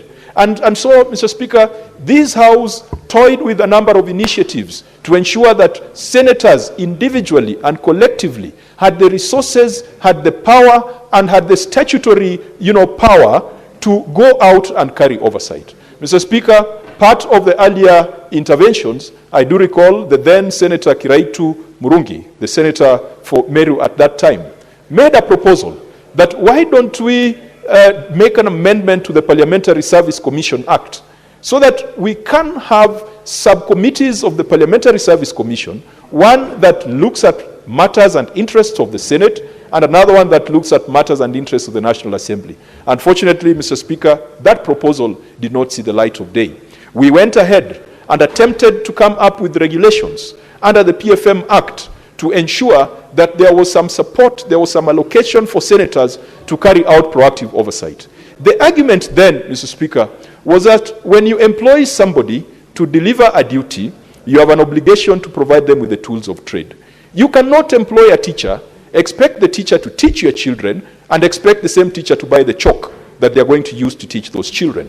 And so that was the argument that over a long period of time gave rise to the Senate Oversight Fund. Mr. Speaker, I want to congratulate our colleagues who sit in the Parliamentary Service Commission and the leadership of this House that ultimately, even though the figures are not sufficient, but ultimately we now have certain resources that can enable senators to carry out proactive oversight. What I want to request Senator Ledama and Senator Kisang is that the oversight fund and arrangements came after you had thought through this piece of legislation. Is there a way you can tie the current reality to your original intentions, so that as much as this is an oversight and accountability bill, it ties neatly with the oversight arrangements that currently exist in the Senate. I think that is something that can be done, and amendments can be proposed at the next stage of reading.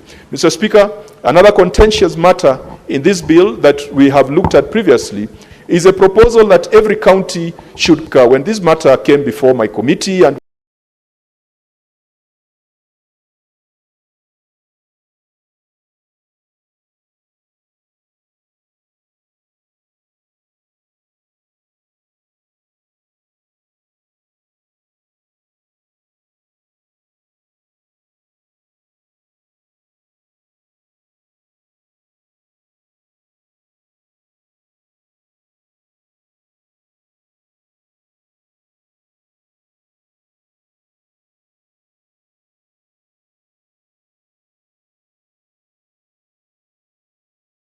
we are doing public participation on it, and happy to sit in a church.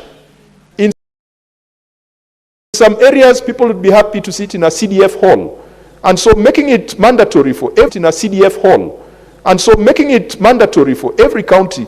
I got the gist of his argument. Him being a man who has lived in the United States. In the United States, there's something called a town hall, and that town hall exists almost in every village.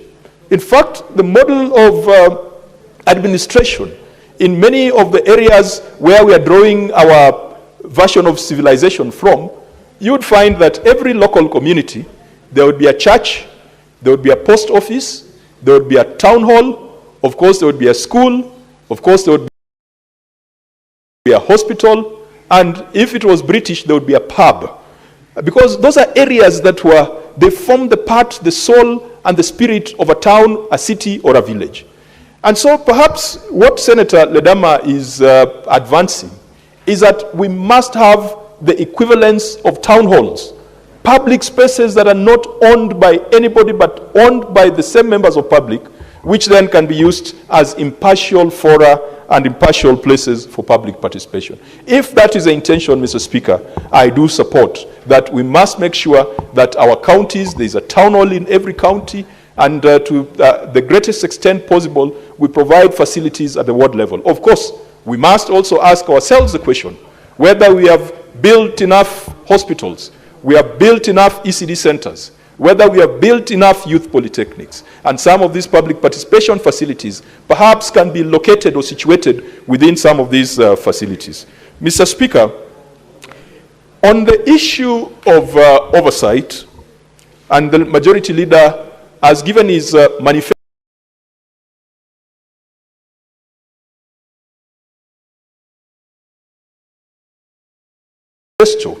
on how it ought to look like. And I think that we generally agree that there must be a different way of doing things. Mr. Speaker, it is my conviction that every member of this House is involved in oversight in one way or the other, because every member of this House belongs to one committee or the other. Mr. Speaker, if you belong to the Agriculture Committee, you should be able to ask questions around agricultural policies and practices. If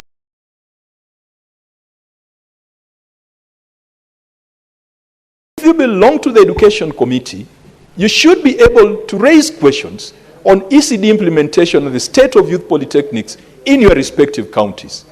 If you belong to the Roads Committee and all the other committees. So, Mr. Speaker, it is not only the public accounts and the public investment committees that carry out oversight. In fact, Mr. Speaker, our mandate is extremely limited because our mandate is post-mortem. And it is not post-mortem by standing order. It is post-mortem by constitution, by Public Audit Act, by parliamentary practice and parliamentary tradition. I want to challenge the chairs of the other committees in this House. Please do not be afraid. I have seen committees like the Roads Committee demanding accountability on utilization of the Roads Maintenance Levy Fund. We did that in the last Parliament, and governors ran to court to stop us. I have seen the Education Committee ask questions around the state of ECD, centers. I have seen all the other committees. When we're in the Agriculture Committee with Senator Murango, we used to consistently and regularly ask questions about implementation of county government policies. So we must look at all of us collectively as overseers of affairs and practices and operations in county governments. Mr. Speaker, when it comes to the individual role of a senator in terms of oversight, and I hope that Senator Mtata would one day be able to tell us the long and short of the decision that was made in the matter between him and Busia County government. Because, Mr. Speaker, it is being reported that oversight responsibility is not individual, it is institutional. Mr. Speaker, if it was institutional, then why do we have an oversight fund for respective senators? It means that even that oversight fund is unconstitutional. Mr. Speaker, we must make sure that we've got the right jurisprudence, because our partners in county governments would hide behind that, so that if you went to your county to ask for certain information, certain records under the freedom of access to information, which is part of the Bill of Rights in this constitution, you are told that we can only release documents if they've been signed by the clerk of the Senate. There is nowhere, I do not think that there is any parliamentary system or any parliamentary practice where an elected member, a person elected by those residents, constituents, is barred, is muzzled from asking questions on behalf of the people, because our job is representation. Now, representation, you represent the people who elected you. Of course, when you come to the Senate, you represent the entire nation, but you've got a primary responsibility to represent the people who elected you, and that means you must ask questions. So, Mr. Speaker, we need to make sure that, earlier on, I'd already commended our two colleagues who are in the Parliamentary Service Commission, the ones who are consulting Senator Mogeni and Senator Joyce Korir, that at the end of at least we finally saw a little bit of resources for the Senate Oversight Fund. But we need to be more innovative to ensure that more of the money goes into activities that make sense in the eyes of our people, rather than into consultancies and into administrative and bureaucratic expenses that then reduce whatever is available for a senator to be able to walk around. Mr. Speaker, it has also been suggested that members of the public feel a sense of fatigue, that Senate is always asking the tough questions, but then there is no action. Mr. Speaker, it is for this reason we invited the EACC step of the ODPP, saying that in many cases they are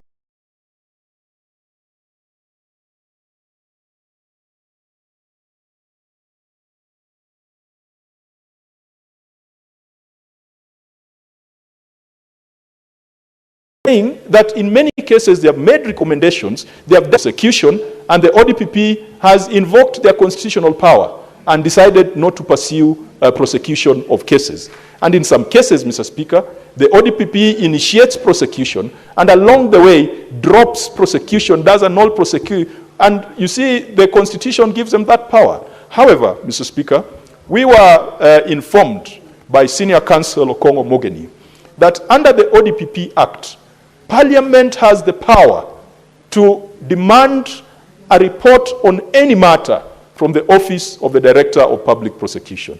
Mr. Speaker, we are going to invoke that power, and we are going to invite the ODPP, and we are going to ask for an explanation on some of the issues that have been cited as contentious, or issues that have been withdrawn where the evidence prima facie exists and where some actions appear as if they're done out of political expedience. And so we must also ensure that our partners, implementing partners, also do the right thing. I wish this Parliament had a police cell somewhere where we could issue orders directly to detain persons who perhaps demonstrate contempt to Parliament or who lie under oath. Mr. Speaker, a lot of people who come before Parliament lie through their teeth. I remember one governor launching a county headquarters and sitting on the chair and starting operations. And when he came before my committee, under oath, he swore that facility is not working. And yet, we had information in the public domain to that effect. I wish we had the power to deal with those things instantly.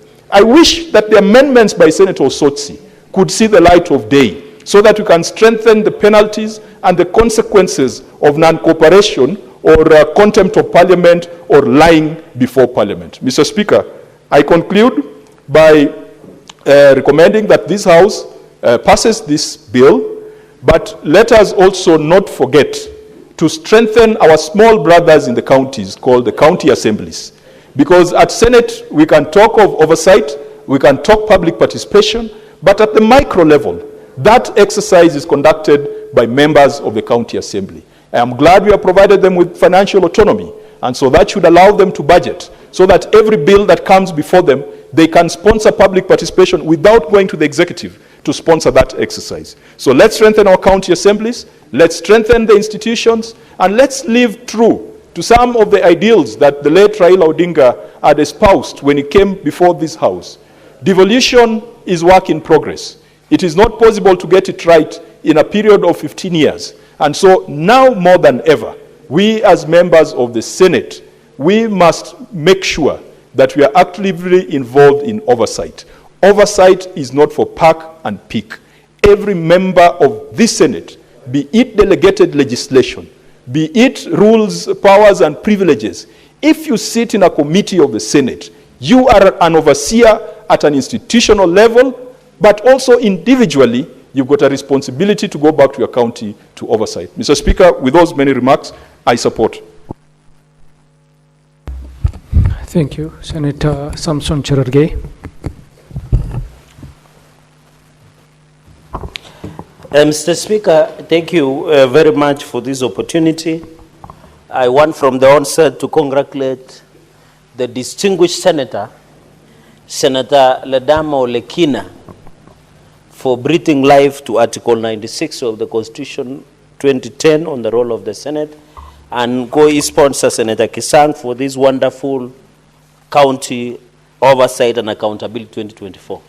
So, Speaker, this is one of the ways we can continue to celebrate and entrench the legacy of Right Honorable Raila Amolo Odinga, because he is the father of devolution. Even, Mr. Speaker, as we celebrate his legacy, he is proud that today we continue to entrench, broaden, and expand the role of devolution through putting in place the necessary legislative intervention, both legislation and policy, Mr. Speaker.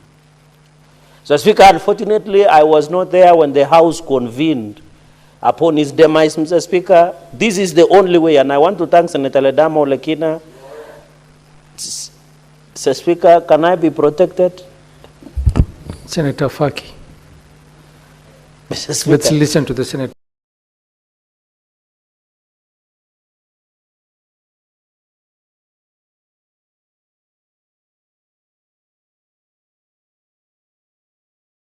Silence. Yes, proceed. This is the only way the legacy of Baba Raila Amolo Odinga can live on. Let us envisage, let us protect devolution, Mr. Speaker. I know the Constitution 2010 is to ensure things works in Garissa. Baba will only be remembered, Mr. Speaker, when water is available in Garissa town. Baba will only be remembered, Mr. Speaker, when there is drugs in Kapsabet County Referral Hospital. Baba will only be remembered, Mr. Speaker, when the roads are passable in Vihiga County, where the ODM deputy party leader comes from. Baba will only be happy, Mr. Speaker, when potato will be processed, the commercial crop from Nyandarua, Mr. Speaker. He will only be happy when we expand and develop, Mr. Speaker. So, Speaker, I celebrate Senator Ledama for this wonderful legislation. I hope we can breathe life. Mr. Speaker, the issue of oversight in counties has been reduced to political competition. We need to give it life, Mr. Speaker. We need to give it life. Mr. Speaker, I'm mentioning devolution because Raila Amolo Odinga, Mr. Speaker, was the father of devolution. I know he fought for human rights. He fought for rule of law, Mr. Speaker. He fought against police brutality. There was a statement that was brought today, Mr. Speaker. Mr. Speaker, as I speak today, no rogue police officer has been arrested for the killings of more than 3 people in Kimwani area in Nandi County and scores that were injured, Mr. Speaker. Even during the day here in Kasarani, Mr. Speaker, and I hope the National Security Committee, I'm not seeing any member, should fast track, Mr. Speaker, and call out IPOA for not doing their job, Mr. Speaker. So I want to say we celebrate him for many things: devolution, rule of law, against police brutality, Mr. Speaker, against the abuses of human rights. These are the laws that can give opportunity, Mr. Speaker. He fought for the space, political space. That's why you find Senator Okongo Mugeni can speak and undermine the president wherever he is, because that space was fought by the president, Mr. Speaker. What's your point of order, Senator Mugeni?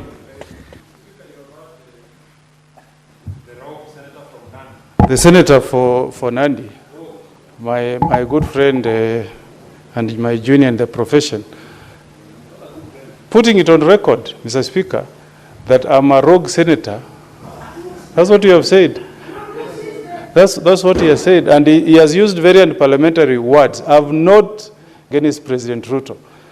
The most I've done, Mr. Speaker, is to put him to account, Mr. Speaker, on the failed promises to the people of Kenya. And that's the space that Raila Odinga fought for us to have.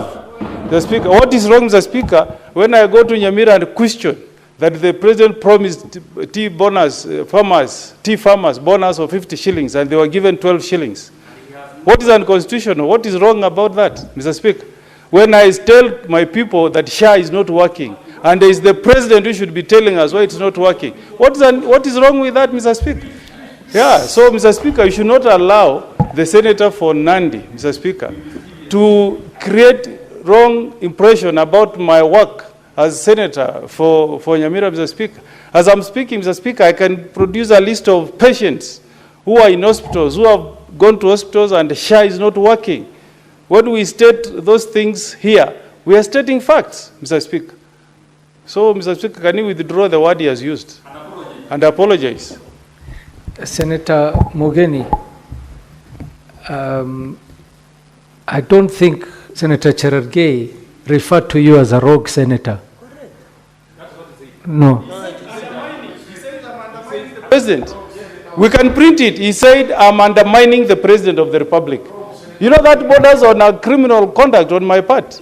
He said, I'm undermining, Mr. Speaker. Can you substantiate and tell the country how I've undermined the President of the Republic, Mr. Speaker? That is not correct, Mr. Speaker. I've said the only things I've done on the ground is just to tell my people the reality, the truth on what is happening, Mr. Speaker. So you cannot tell the country that I'm undermining the president. What will my children think when a lawyer like Cherargei is telling the country that I'm undermining the president, Mr. Speaker? You cannot allow that to be on record. And he says I'm roguish. How, Mr. Speaker? On a day that we are celebrating the life of a great man like Raila Odinga, Mr. Speaker, we cannot allow that. Senator Mugeni, I had not finished. The word under Senator Cherargei, did you use the word undermining? If you did, you need to withdraw and apologize. Mr. Speaker, you have seen that the learned senior is confused because I never used the word wrong. He was just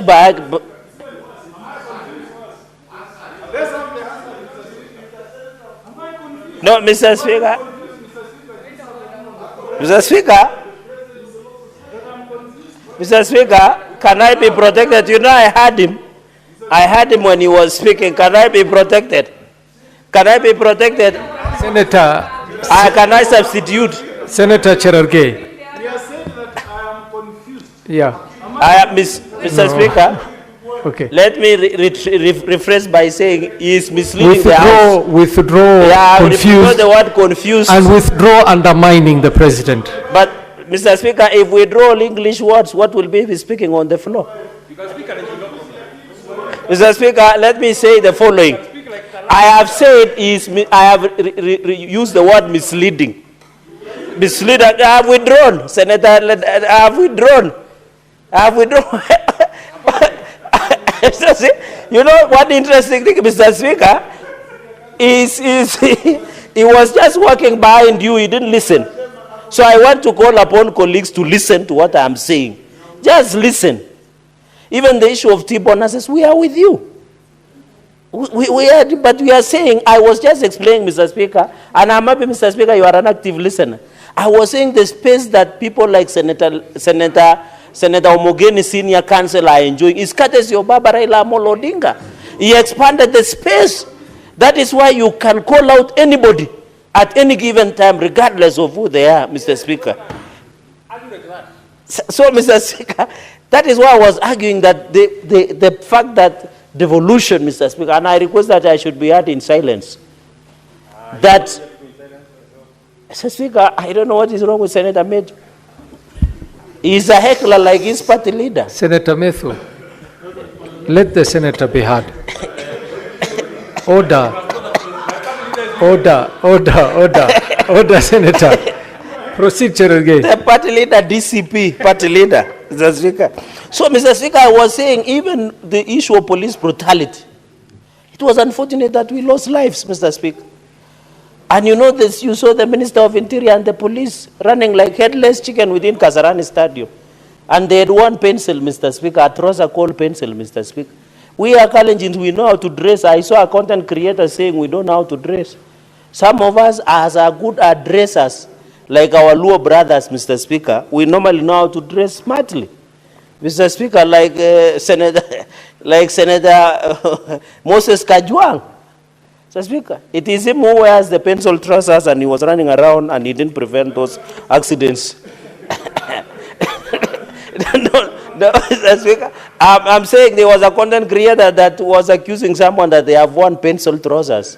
I'm saying we are smartly dressed. We know how to dress like our Luo brothers. It's only one person who was running around in the stadium who was wearing pencil trousers, Mr. Speaker, and it was very unfortunate. Mr. Speaker, the second point I want to drive home. What is your point of order, Senator Joyce? Thank you very much, Honorable Speaker. I've heard Cherargei lamenting every now and then about the dress code of the CS and how he was behaving during Honorable Speaker, and talking about it's true there was an incident that happened, but the security team was there. Honorable Speaker, is it in order to discuss the CS, the floor of this House, without a substantive... Especially Manas Rosa.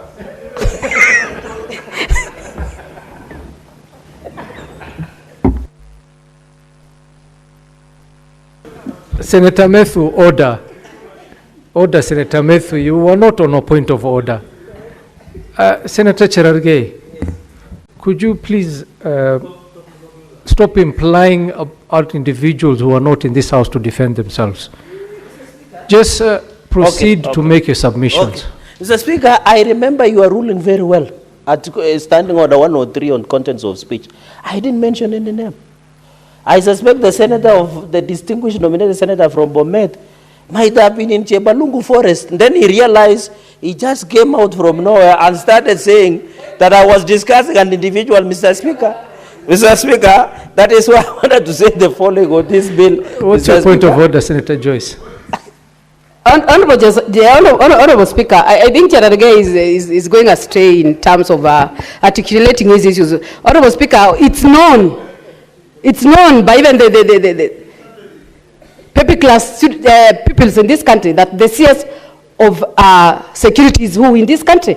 So you cannot, and even the TikTok,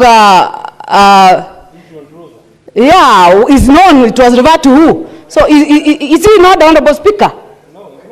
Even referring me that I've been in the bush, Honorable Speaker. Are we in the bush or we are in the Senate sitting, Honorable Speaker?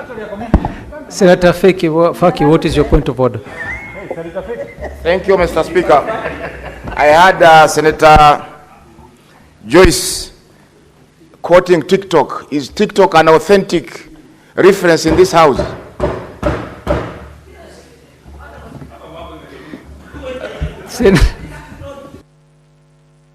Yes, Senator Joyce. Yeah, thank you very much, Honorable Speaker. Of course, you understand the difference between myself and the distinguished senator, and you know the forms of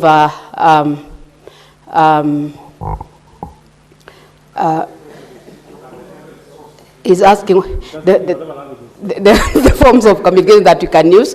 We have the TikTok, we have the Facebook, we have the WhatsApp. All those are forms, unless he's not aware. He can come see me behind the tent after this session. Thank you, Honorable Speaker.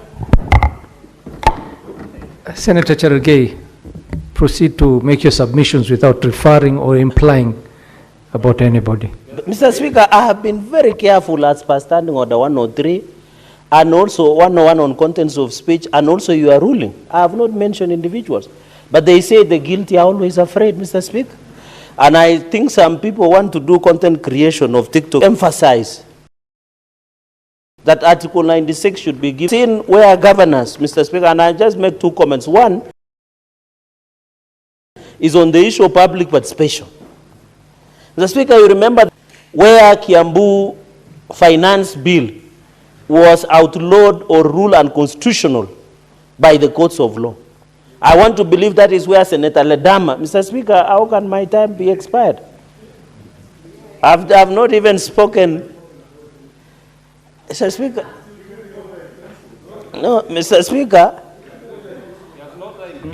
Senator Cherargei, you still have 5 more minutes. But Mr. Speaker, there must be Jose Carmago somewhere who is eating my time.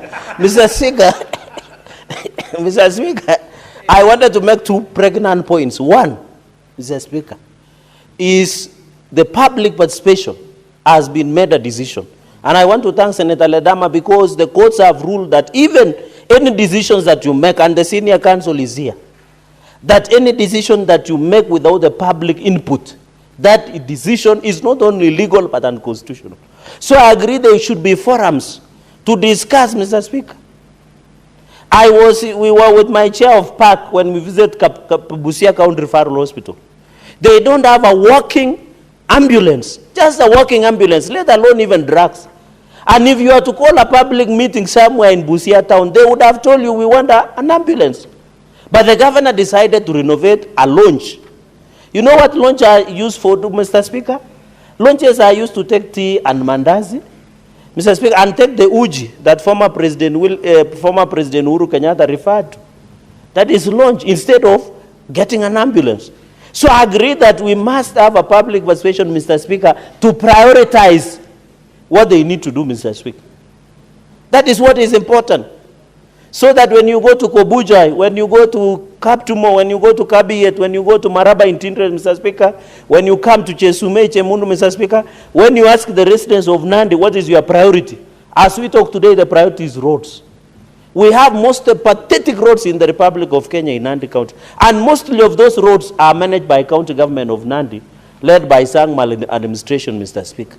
These are some of the challenges that we hope when we have proper accountability and oversight will give value, Mr. Speaker. Mr. Speaker, we are lucky. Just what about tea? We get sales from tea, we get sales from sugar again, Mr. Speaker. That can allow us to fix our roads, Mr. Speaker. We must agree that as a country, we need proper public participation so that it becomes more easier, Mr. Speaker, to fix most of these roads that are not passable. Mr. Speaker, you saw Kericho County Referral Hospital. It has been locked for some time, Mr. Speaker. No one is accessing that referral hospital. Was the public participation done in Kericho to ask the people, can you lock down an hospital, Mr. Speaker? These are some of the critical aspects we must do in public participation, Mr. Speaker. I know public participation has been misinterpreted. I have seen my distinguished colleagues, they go to public rallies and they are saying they are doing public participation. Whether to elect somebody for first term or second term, Mr. Speaker. It is good that they will get a law so that before they do those public participation they are calling in some of the villages and rallies, Mr. Speaker, they know what they are doing in, Mr. Speaker. And number 2, I agree that we should have a format. Say that today we can go to Nyandarua, we can go to Bomet, we can go to Bungoma, we can go to Kirinyaga and request the public participation notes on finance bill of 2025 in Kirinyaga or even Garissa, Mr. Speaker. If today you are in Garissa town, Mr. Speaker, and ask them, they will say we need water. Mr. Speaker, they will say we need water. That is what is important as we talk into the future, Mr. Speaker.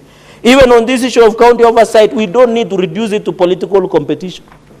Say that when you question, when normal I question my governor, you ask him why the road is not passed, they will say you are doing politics. When you ask if there are no drugs, you are not doing politics, Mr. Speaker.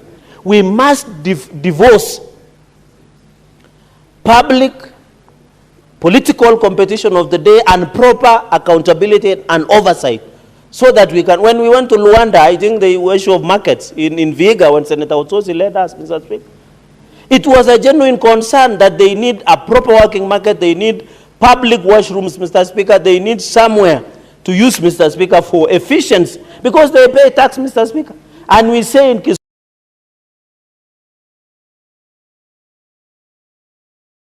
Kiswahili, kulipa ushuru ni kujitegemea. Which value? Senator Ledama, the power that counties have been given to levies, Mr. Speaker, which value are they going, Mr. Speaker? Mr. Speaker, if you can add me 2 minutes to take care of disruptions, just add him 2 minutes. Yes. Mr. Speaker, I don't know, Senator Metu has our Munyorosis disease, Mr. Speaker, and that is why I was just driving the point hot and dry by saying what Senator Ledama has done is to give effect. We need to agree even in this issue of Senate Oversight Fund. My own opinion, this is my last remark, Mr. Speaker, for the day. We need, instead, Senator Ledama, instead of creating Senate Oversight Fund, can we give Senate capacity and ability to do proper oversight? Like getting project managers, auditors, researchers, giving officers in every sub-county, getting them what we call social auditors, not only financial auditors, Mr. Speaker. Let us give the office of the senator capacity and ability. It's not about funds. So that when I go and visit Kapsengere Hospital somewhere in Terik Ward, or I visit Kobujoy, next to Governor Sangom, which I stole for some time, and I say, where is the public works report? I can go with my researcher and they can brief me. Mr. Speaker, in Kabiet, there is a creamery that has been constructed that has consumed more than 1 billion Kenya shillings. Yet we know ordinary factories will consume 250 million. And somebody who is constructing is a good friend of the Senator Majority Leader, might know the name. So at the end of the day, Mr. Speaker, we must Nandi creameries, Mr. Speaker, we must give the capacity and ability for the office of the senator to do proper oversight, Mr. Speaker. So, Mr. Speaker, I want to congratulate, because in the interest of my colleagues, and support this bill, and we shall vote it and ensure that the lower house agrees with us and can be sent to the act of law. Congratulations, Senator Ledama, and we wish you well.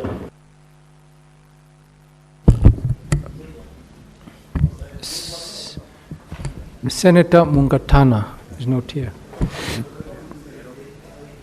Senator John Methu. My apologies, Methu. We're supposed to go on this side. No, it's okay. Senator Faki. No problem. Pole, my apologies. No, my apologies. No, I can speak then. Faki will come. Let Faki speak, then you'll speak. Speaker. You'll speak next. Take a seat. Methu. Senator Faki. Methu kidogo angalia umri pia. Asante Mheshimiwa Spika kwa kunipa fursa hii kuchangia mswada wa sheria ya oversight ambayo imeletwa bungeni na Senator Ledama Olekina, ambaye ni kiranja wetu katika upande wa walio wachache, Senator Kisang, Senator Gatuzi na Igwe Marakwet. Mheshimiwa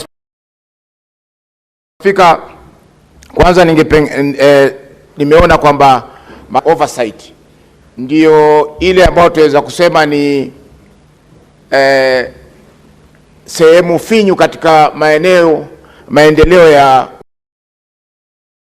ugatuzi. Wazungu wanasema weakest link katika masuala ya ugatuzi, kwa sababu mara nyingi hapa katika bunge la Senate huwa tunafanya postmortem, ama ukaguzi baada ya mambo yashaharibika. Nimesikia kilio cha mwenyekiti wa kamati ya uhasibu Senator Kajwang kusema kwamba mara nyingi wakija wale farasi huwa washatoka katika zizi, na sasa ibakia kutafuta na kulaumu ni nani ambaye alisababisha farasi wale kukimbia katika zizi. Mheshimiwa Spika, fedha ambayo tumeweza kupewa ya oversight imeweza kusaidia pakubwa kuleta mwamko katika magatuzi yetu. Katika kaunti ya Mombasa tuliweza kuzuru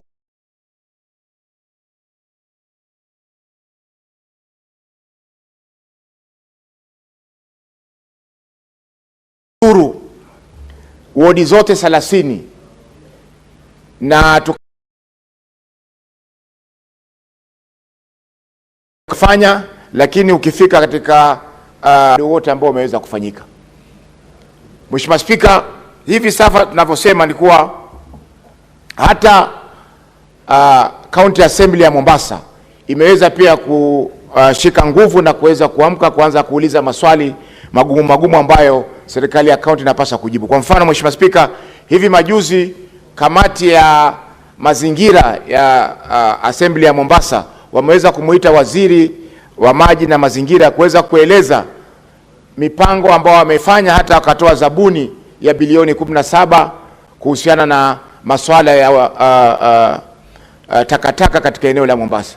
Mheshimiwa Spika, hiyo hapo nyuma ilikuwa haiwezekani kwa sababu mara nyingi wabunge wa bunge la county ni wanyonge kwa sababu wanategemea county government iweze kuwapa miradi, inategemea county government iweze kuwasaidia kwa mambo madogo. Hivyo basi kujaza ama kutoa maoni kuhusiana na yale yanayofanyika katika serikali zile za county inakuwa ni vigumu.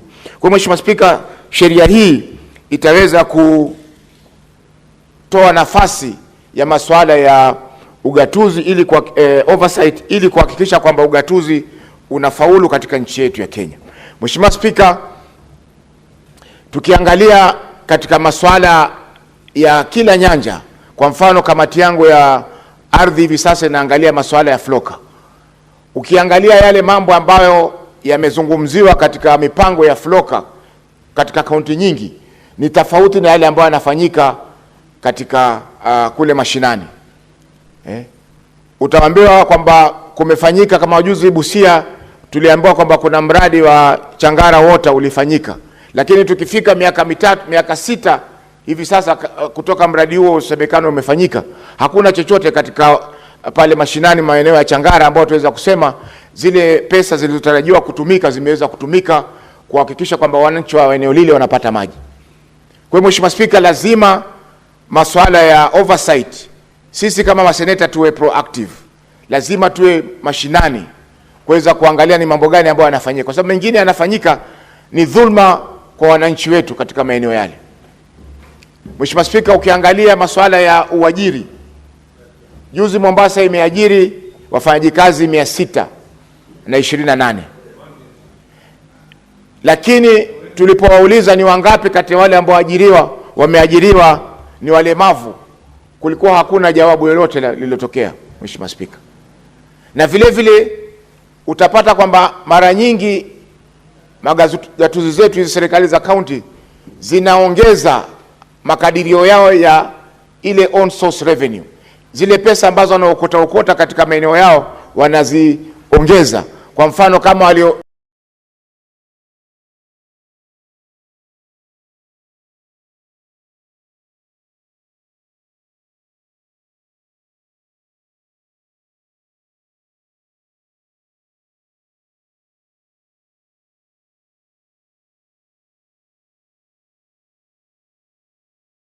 mwaka huu wamekusanya bilioni 2 ili hatujui wale wafanyakazi wanafanya nini hata waweze kuwa wanachukua nusu ya mapato kwenda kwa mishahara.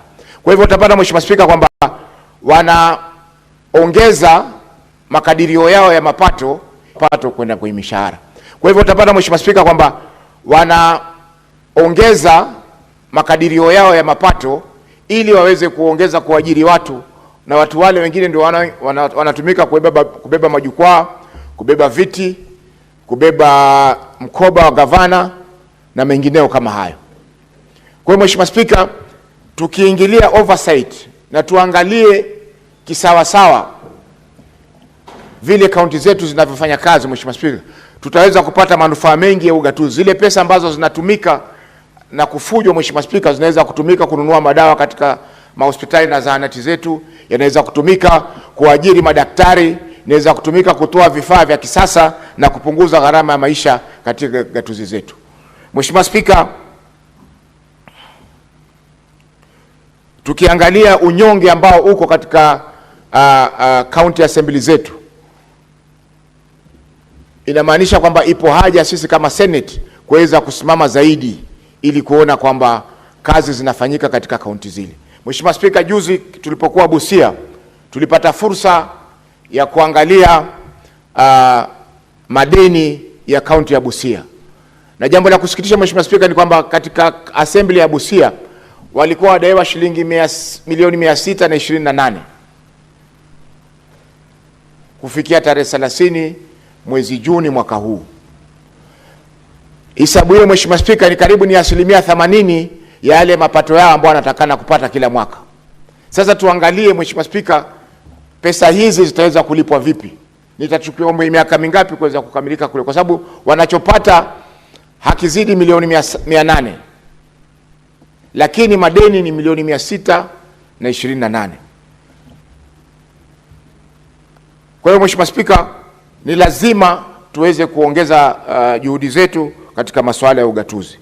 Jambo la pili Mheshimiwa Spika ni kwamba mambo ya kuhusisha umma.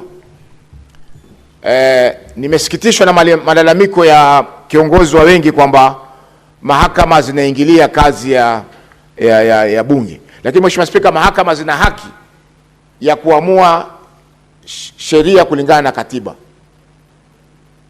Iwapo kuna ushahidi kwamba bunge la kitaifa liliweza kufanya ushirikishi wa umma, waweza kupeleka mahakamani na mahakama itaweza kuondoa amri zozote ambazo zimeweza kutolewa ambazo kwa sasa zinazuia sheria ile kutumika. Lakini Mheshimiwa Spika, haiwezekani kwamba sheria imepitishwa na sheria ile basi iwe haiwezi kukosolewa kwa njia yoyote. Tunajua saa nyingine bunge linaweza kupitisha sheria, wengine wakasema sisi hatujui, kama juzi tuliona katika vyombo vya habari baadhi ya wabunge wakisema kwamba sisi hatukuona sheria hiyo. Kwa Mheshimiwa Kisali ule women rep wa Kitui alisema kwamba hakuona hiyo sheria katika bunge la kitaifa ikipelekwa. Kwa Mheshimiwa Spika, ni mambo ambayo yanaweza kutendeka, ndio maana mahakama ziko pale kuweza kuona kwamba zinaamua haki baina ya taasisi za serikali na vile vile baina ya wananchi kwa wananchi, wapo wana mizozo yao wenyewe ya kibiashara ama ya kifamilia. Kwa Mheshimiwa Spika, hii sheria ya ushirikishi umma ni muhimu sana katika nini yetu, kwa sababu mambo mengi sasa ni katiba inasema kwamba chochote kitakachofanyika, sheria yote ambayo itapitishwa lazima ipitie ushirikishi wa umma. Kwa hivyo lazima tuwe na sheria ambayo inaweza kutoa mwongozo kuhusiana na yale ambayo yanatakana kufanyika katika ushirikishi wa umma. Mahakama hivi juzi zimeweza kusema kwamba chochote kitakachofanyika katika ushirikishi wa umma kinaweza kutosheleza. Lakini Mheshimiwa Spika, ipo haja ya kuwa na sheria ya kimsingi, kwa sababu wakati kwa mfano tunazungumzia masuala ya uvuvi, masuala ya uvuvi, sheria inahusiana na masuala ya uvuvi kule Migori. Hatuwezi kuchukua sheria ile tuwapelekee wanaokuza mgokaa Embu ili waulizwe kama sheria ile itawaathiri kivipi. Ni lazima wale ambao wanashirikishwa kupitisha kuhusiana na sheria ile, wale ambao wanapitishwa lazima niwe ni watu ambao wale tunaweza kuita stakeholders, wale ambao wanadau, washikadau katika sekta ile, ili kuonekana kwamba ile sheria inaangalia kikamilifu yale masuala ambayo inatakana kuangalia kutokana na ushirikishi wa washikadau. Mheshimiwa Spika, kwa kumalizia, nichukue fursa hii kwamba ugatuzi utaweza kufanya kazi ikiwa kutakuwa na uwajibikaji na masuala ya accountability. Bila hivyo Mheshimiwa Spika, itakuwa kila mwaka fedha zinakwenda katika magatuzi yetu, fedha zile zinaishia mifukoni mwa magavana na mawaziri na matapeli wengine ambao wanafanya kazi katika kaunti zile.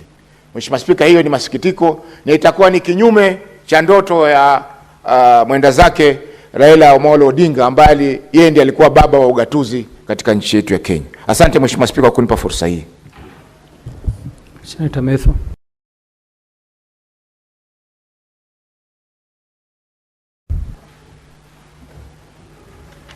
Mr. Speaker, for this opportunity. You know, Mr. Speaker, when we last had, or the last session that we had, when we had our special sitting, the session ended. I don't want to use the word acrimony, but I'm struggling to get a better word to use. But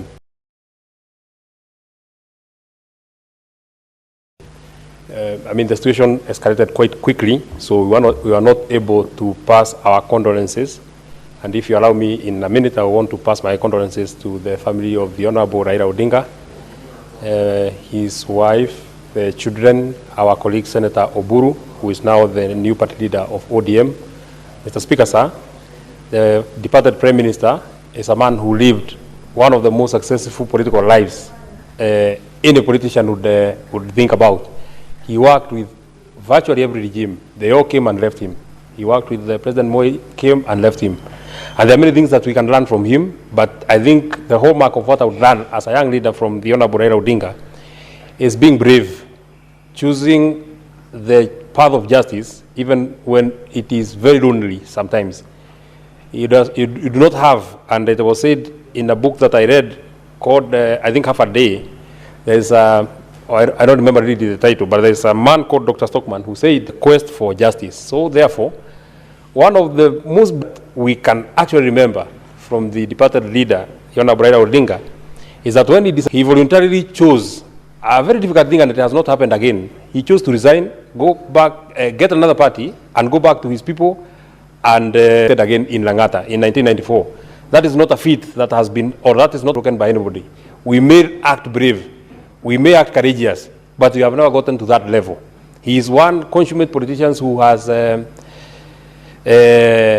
been extremely successful, powerful when he's in government, and powerful when he's not in government.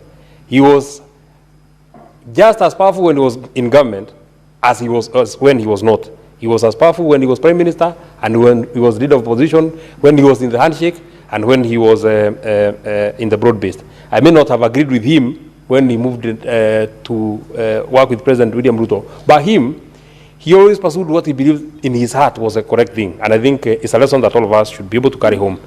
I want to congratulate Senator Redama, and by the way, in the spirit of honoring and remembering the ripe times of our departed Prime Minister, one thing that we must also acknowledge and recognize is the kind of mentorship that he offered to young leaders. Mr. Speaker, Senator Redama is fairly a very young senator, not of course as young as I am, but he's fairly a young senator, and has been given quite a huge role on the parliamentary responsibility, being the minority whip.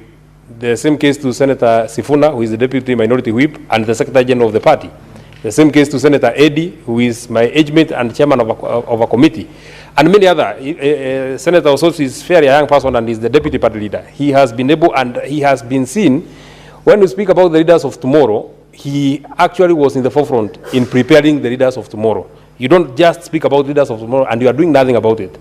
There are many other people who do not want to give young people opportunities to grow and to exercise the talents and leadership capacities and potentials that they have.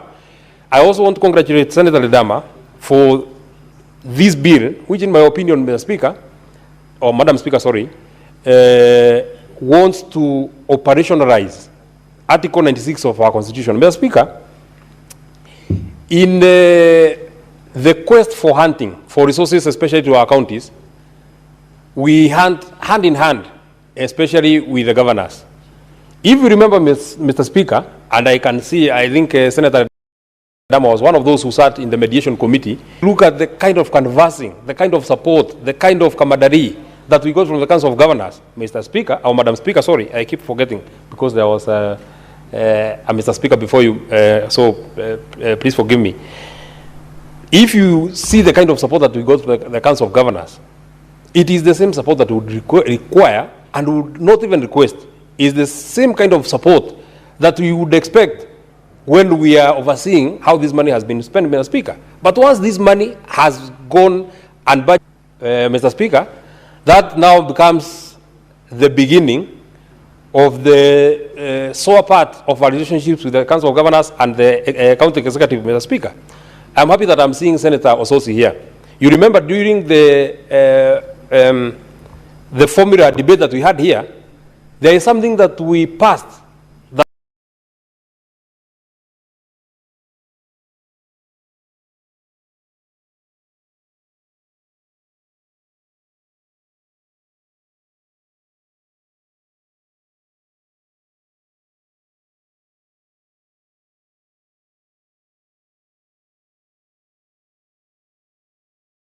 that has not been there on the affirmative fund that I'm seeing Senator Ososi here.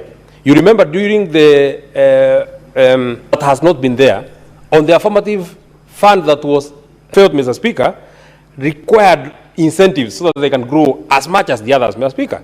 His county, Vihiga, qualified, my own county, Nyandaro, qualified, and 9 other counties, Mr. Speaker, qualified. What would have expected, and I know this is what Senator Ososi would have expected, is that this extra 364 million that we got for the counties, Mr. Speaker, would have been budgeted as special budget so that Vihiga County, Mr. Speaker, can be able to show that over and above what we had budgeted, because they have already done their budget estimates, Mr. Speaker, over and above what they had budgeted for that financial year, for the county of Nyandaro, over and above what they had budgeted in their budget, Mr. Speaker, this is the extra that we have gotten from the Senate, 364 million, and this is how we shall use it, not amalgamating it in the main budget.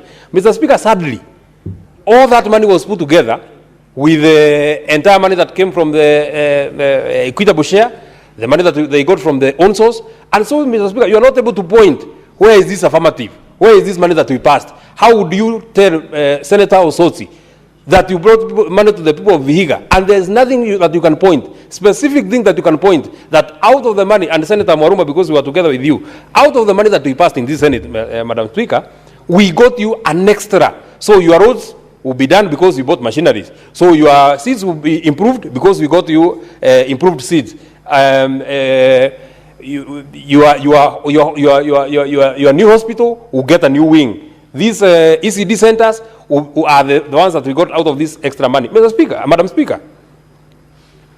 So therefore, what this bill seeks to cure, in my opinion, is this thing that governors look at us with suspicious eyes. They feel that we are witch hunting them when we want to ask them questions. Mr. Speaker, once you have subjected yourself, and you know there are many elective positions, Mr. Speaker. You can choose to be president, you can choose to be governor, you can choose to be senator, you can choose to be... Many of the people who are here, Mr. Speaker, Madam Speaker, actually qualify for all the positions. But you have chosen the side of being to oversight. If you choose to go to become a governor, then you must be ready. You must be ready to be accountable. And this is a constitutional provision. The same constitution that has made you governor is the same constitution, Article 96, that tells you that you are senator and the Senate will pay oversight on the money that we give you. There's no way that you are very welcoming when we are giving you money. But when we want to ask you how you have spent this money, you don't want. And there are two things that I want to first speak about that I have seen in the bill that are actually very good. Number one is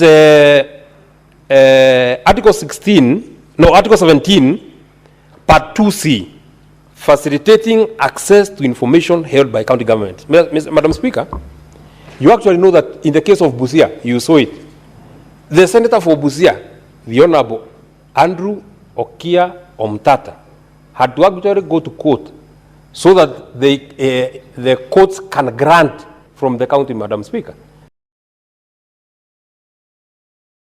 What a sad state. If a senator cannot get these documents, who can? And access to information is a requirement by law. There is no private documents that are kept in any government offices, Mr. Speaker. You don't keep your ID there, you don't keep your title deed there, you don't keep your bank statements there, you don't keep your medical records there. Whatever is in that particular office is public records, and they should be readily available to members of public and to senators as when and if they are required, Mr. Speaker. So therefore, I allowed the Senator Olekina, because of this particular provision, that there should be facilitation of access to information to all, not to just the senator. If an MCA wants information about a project that happened in such and such a place, That information should be able to be provided. How this project, first, is it in the CIDP? Was it in the annual development plan? If it was there then, was it in the budget? If it was in the budget, well, how was it procured? If it was procured properly, when were the services rendered? If the services were rendered and the certificates have been issued, when was it paid? If it has not been paid, where does it feature in the books of the county? If it was paid, these are the documents that were required, and it was paid in such and such a date. Madam Speaker, that information is not private information. Nobody should refuse with that kind of information. That is information that should be readily available for everybody. Number two, it is in the same article 17D, engage communities and interest groups on the formulation of plans for the economic development of the county. Madam Speaker, for the economic development of a county, there are two guiding documents that are provided for in law. The long-term plan is the County Integrated Development Plan, CIDP.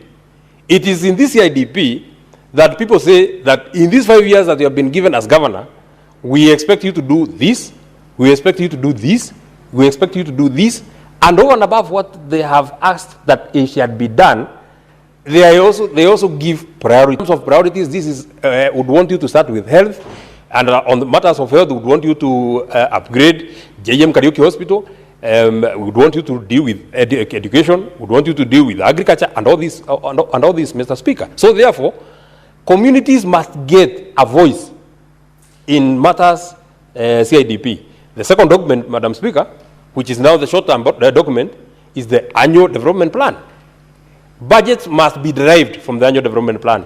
This kind of governance, this habit of governance, Madam Speaker, changing programs haphazardly. Today, you are speaking about buying, I don't know, Senator Olekina, whether you help me. There is, oh yeah, I remember now. There is something that they brought in Nyandarua, I think in the first year of our governor. Now he was saying so that we increase in milk production, now we are giving farmers super napier. Super napier, so that now the milk production will go so high. They put it in the budget the first year, I think 12.5 million, then another in the supplementary, another 12.5 million. Just before that program kicks off, Madam Speaker, the next year, the governor told us now we are not dealing with super napier again, now we are dealing with APO. We now will stop doing or giving super napier, we will now start giving you APOs. And I think the budget was prepared, some people are given APOs. Just before farmers in Nyandarua start acclimatizing on how we shall do APO farming, we are now told I think now the current program is coffee growing in Nyandarua. Madam Speaker, how this have been derived from the annual development plan, we must, Madam Speaker, stop this habit of governance. Senator Mwaruma, and told you that this is working in my county, you want to rush it and customize it in your county. The factors that are there in Taita Taveta are not the same. The challenges of Narok are not the challenges of Nyandarua. The challenges of Narok are issues to do with livestock. If I want to teach him on cabbages farming, maybe it does not do as better as it does in Nyandarua County, Madam Speaker. So therefore, I really support this particular provision in law. And number F is monitor the spending patterns of public entities within the county. This is also very, very important. That this bill seeks to give the senator the powers to monitor the spending patterns, Madam. We try and cure this issue that, and I have been a member of the Public Accounts Committee. I think I was there for 2.5 years, or rather, I think, it was 2.5 years, Madam Speaker. And the problem that we have, I'm wondering whether 10 minutes is, I think I speak either very slowly or I speak very fast, so I don't notice when my time goes. Or I think the watch that Mogera uses when I'm speaking is a bit different. But I want to be very, very quick, Madam Speaker. So that we try and cure this problem of the Public Accounts Committee being a committee of morticians, that you only deal with matters once they have already happened. This provision, Madam Speaker, is monitor spending patterns. This one is meant to monitor. As things are happening, you're able to monitor. You have a view of what is happening in Nyamira. You have a view of such and such a project was there in the budget. How far is it? Has it been procured? Has the services started been happening? Madam Speaker, you know, some projects are long-term. So you are given a 2-year contract. Madam Speaker, when the contract has not been spent, you are not able to raise questions, even at the Public Accounts Committee level, Madam Speaker. But now tell me, if you are supposed to do this project in 2 years, and 1 year, 6 months you have not started, how will you start in the last 6 months? And you're not supposed to ask a question because the contract is alive. I think this is what Senator Olekina wanted to cure when he brought this particular bill. I have spoken about this. This is 18.6. The County Executive Committee member shall avail, and the use of the word shall is very critical, shall avail the senator with pertinent information. It's not a request. If I want information on anything, this is a public entity, on anything, any project, any program, any government program, including, Madam Speaker, you know, we have had a challenge, even getting to know the prayer breakfast of the national prayer breakfast, how much was spent by either Parliament, the national government. Nobody knows how much was spent. Prayer breakfast, you're even hiding money that you are using to pray. You're just talking to God, you don't want to know, you don't want us to know how much you spent when you wanted to speak to God. I mean, Madam Speaker, these are things that should be so straightforward. And I think they should, and I think 19 also speaks about these documents being availed to the members of public. This is also something else that I was able to pick. The clerk of the Senate may provide such logistical support as necessary. Maybe I would want you to move an amendment, Senator Olekina, so that you don't leave it as a prerogative of the clerk of the Senate to either offer or not. Because when you say that may offer, he may choose not to. He may start with Kiambu. Or Wajir is so far, and it should be the clerk of the Senate shall provide. It should be his obligation to support senators as they carry out their oversight role. Maybe finally, Senator Olekina, as we think about the miscellaneous provisions that are here, I have seen that there are regulations that will be moved by the County Executive Committee member. And one of them, notwithstanding the generality of subsection 1, the CEC member may make regulations on the processes related to the management and implementation of the project. It is here that I would want us to be a bit careful, so that they also don't process regulations that will claw back the gains that we have gotten, because they may put things in the regulations that do not make it easy for us to know the management and the processes in the implementation of projects. In fact, this is very critical, Senator Olekina, because these regulations are speaking about implementation. This is where the crust of this matter would be cured. If we want to play very, very active oversight, it should be in the implementation of projects. So therefore, it should be an open book on how we can be able to see, we can be able to view implementation of projects. It should not be, if a CC now, for example, Senator Olekina, as it has been provided here, what if a CC now says in the regulation that this information will only be provided after the completion certificate of that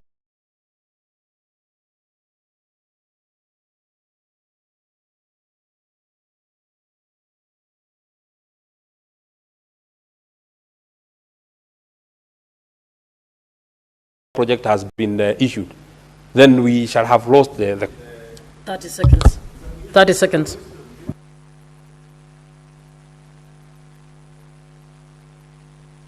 You're actually spending your 30 seconds. Just 1 minute. I know Senator Murango wants to also speak a lot of wisdom, Madam Speaker. These miscellaneous provisions, Madam Speaker, is something that we must look, so that we don't claw back on all the gains that have been made in this particular bill, so that we don't also donate so much powers again to the CEC after we have won freedom, then we won't curtail ourselves with this issue on regulations. I want to stop it at that. Thank you. Senator Professor Kamara.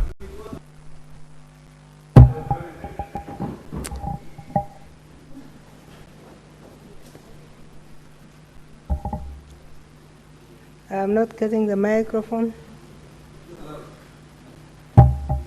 Okay, thank you, Madam Speaker, for the opportunity. I've gone through this bill. Unfortunately, I don't support it in the format it's in. I do not support it, Madam Speaker, because it is completely changing the spirit of Article 96 of the Constitution. What this bill has done, it is confessing that it is following, it's unpacking Article 96. But when you go to Article 96, it talks of the role of the Senate. This bill is talking about the role of an elected senator. We need to be very clear what it is we are looking for. Is this bill supposed to take care of the oversight fund that has already come into this House, which we had said we need to deal with, or it is dealing with oversight? So my beginning point is the title of the bill. Is this county oversight? I don't know how county oversight and accountability comes in first to begin with, because if it is county oversight, we need to address county oversight. Accountability is a different animal. Accountability should be part of what we are doing. So when we talk of, and I really appreciate the details that the two members have brought in, but I want them to think through. If we are talking about county oversight, let's go to the Constitution and look at the role that was given to this House and the role that was given to the MCS. Because I see this bill bringing a potential conflict between.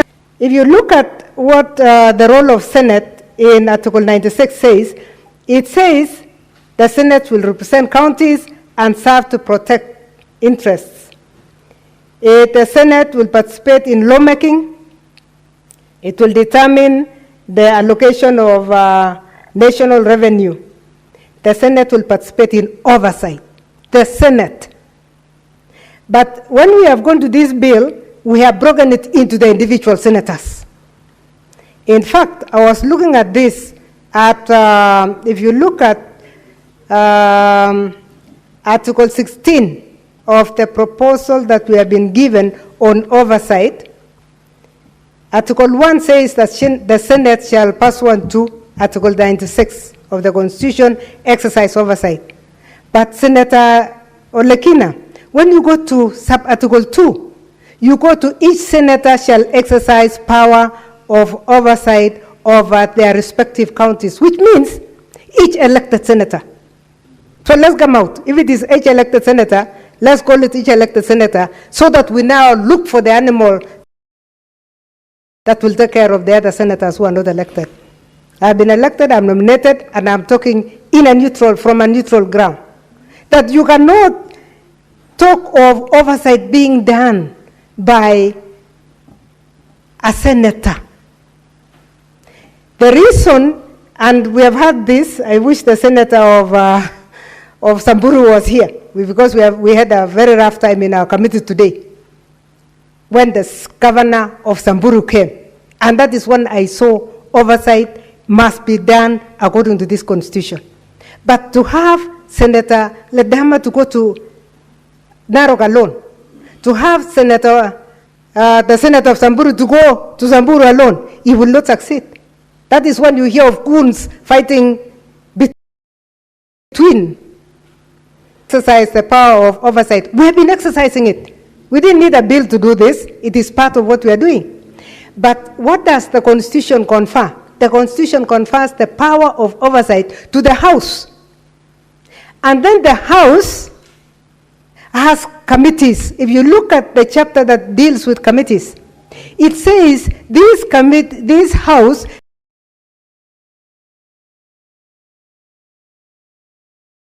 shall operate through committees. And I'm asking my dear brother Olekin, committees vis-a-vis an individual person, and find it wise as he looks at the amendments we wish to give you better service than an individual. I say this because I was elected, Madam Speaker. When I was elected, I was able to oversight my governor through the committees of this House, not through an individual, but information. I got a lot of information. My Senate office was getting information from the CECs and whatever. I never interacted with the CEC. Why should I interact with the CEC? My own staff, who are equal to the CEC, will interact with the CEC. And once they have interacted, they bring information to my office. They tell me this is the area that is weak. I ask a question in this House. I did 2 petitions, which were very successful. The first petition blocked the governor from buying a building that the public said was actually had a figure that was higher than the figure. This House did a wonderful job for me because it was the committee that went in, analyzed, went through the projects. I'm saying this to save ourselves because I think the problem is that we might actually put ourselves, just because we are thinking about this little money of oversight, we might say to protect the elected and leave the nominated. We need to ask ourselves, is that what we want to do? Number 2, if you look at that, there shall be openness and accountability over the county budget oversight process. Why should you even go beyond that? Why do you want to be accountable to a fund that you are using directly? It is an expense to send your people to go and collect data. Why are we looking like we don't want to be suspected? We again think it is good to reread and see how we can do. We'll be introducing our own amendments to take care of that. Then Article 17 has concentrated on this senator. A senator may facilitate public participation. Let's go to the issue of public participation. My brother Olekina, public participation is going on.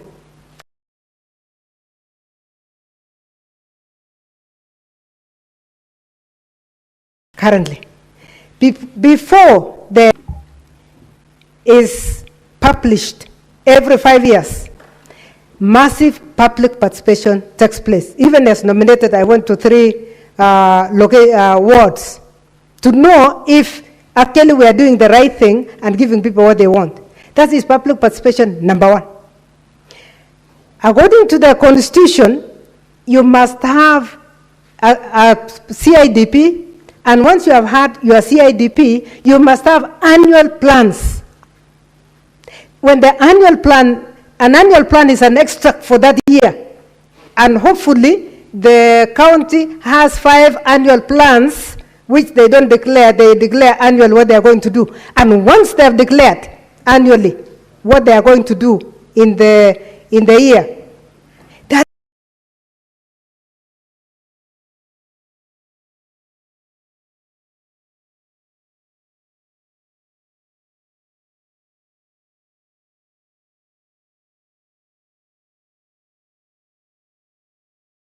is what they will follow.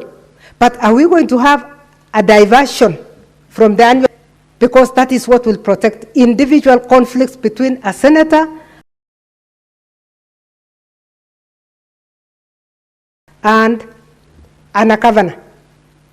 Now, if you go further, Article 15, I know I'm going zigzag, I'm coming backwards.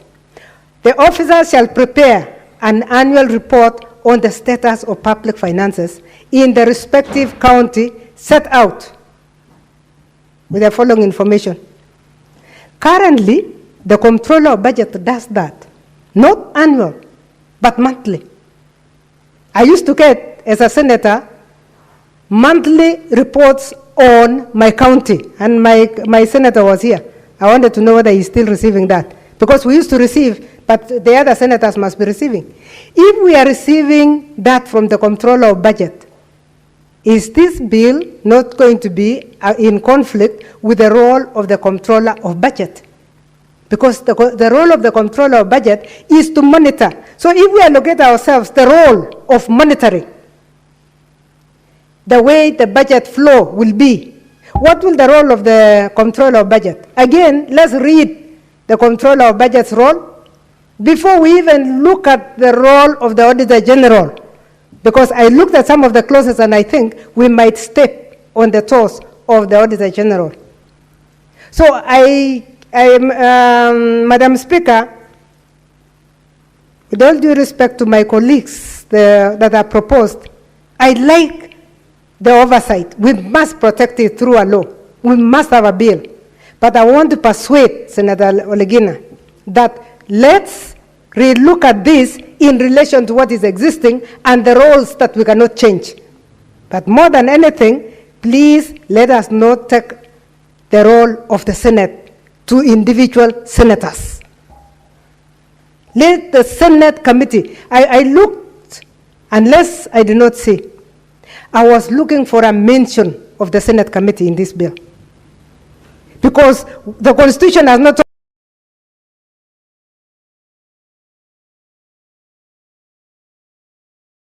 talked about the senator. It had officers to the Senate itself.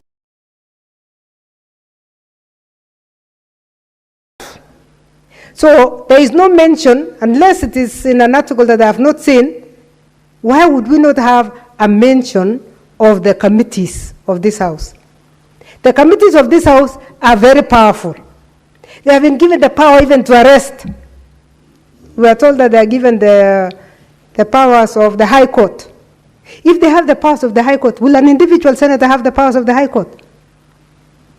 I ask that loudly, Madam Speaker. Will the individual, or we are trying to, or we'll expose ourselves?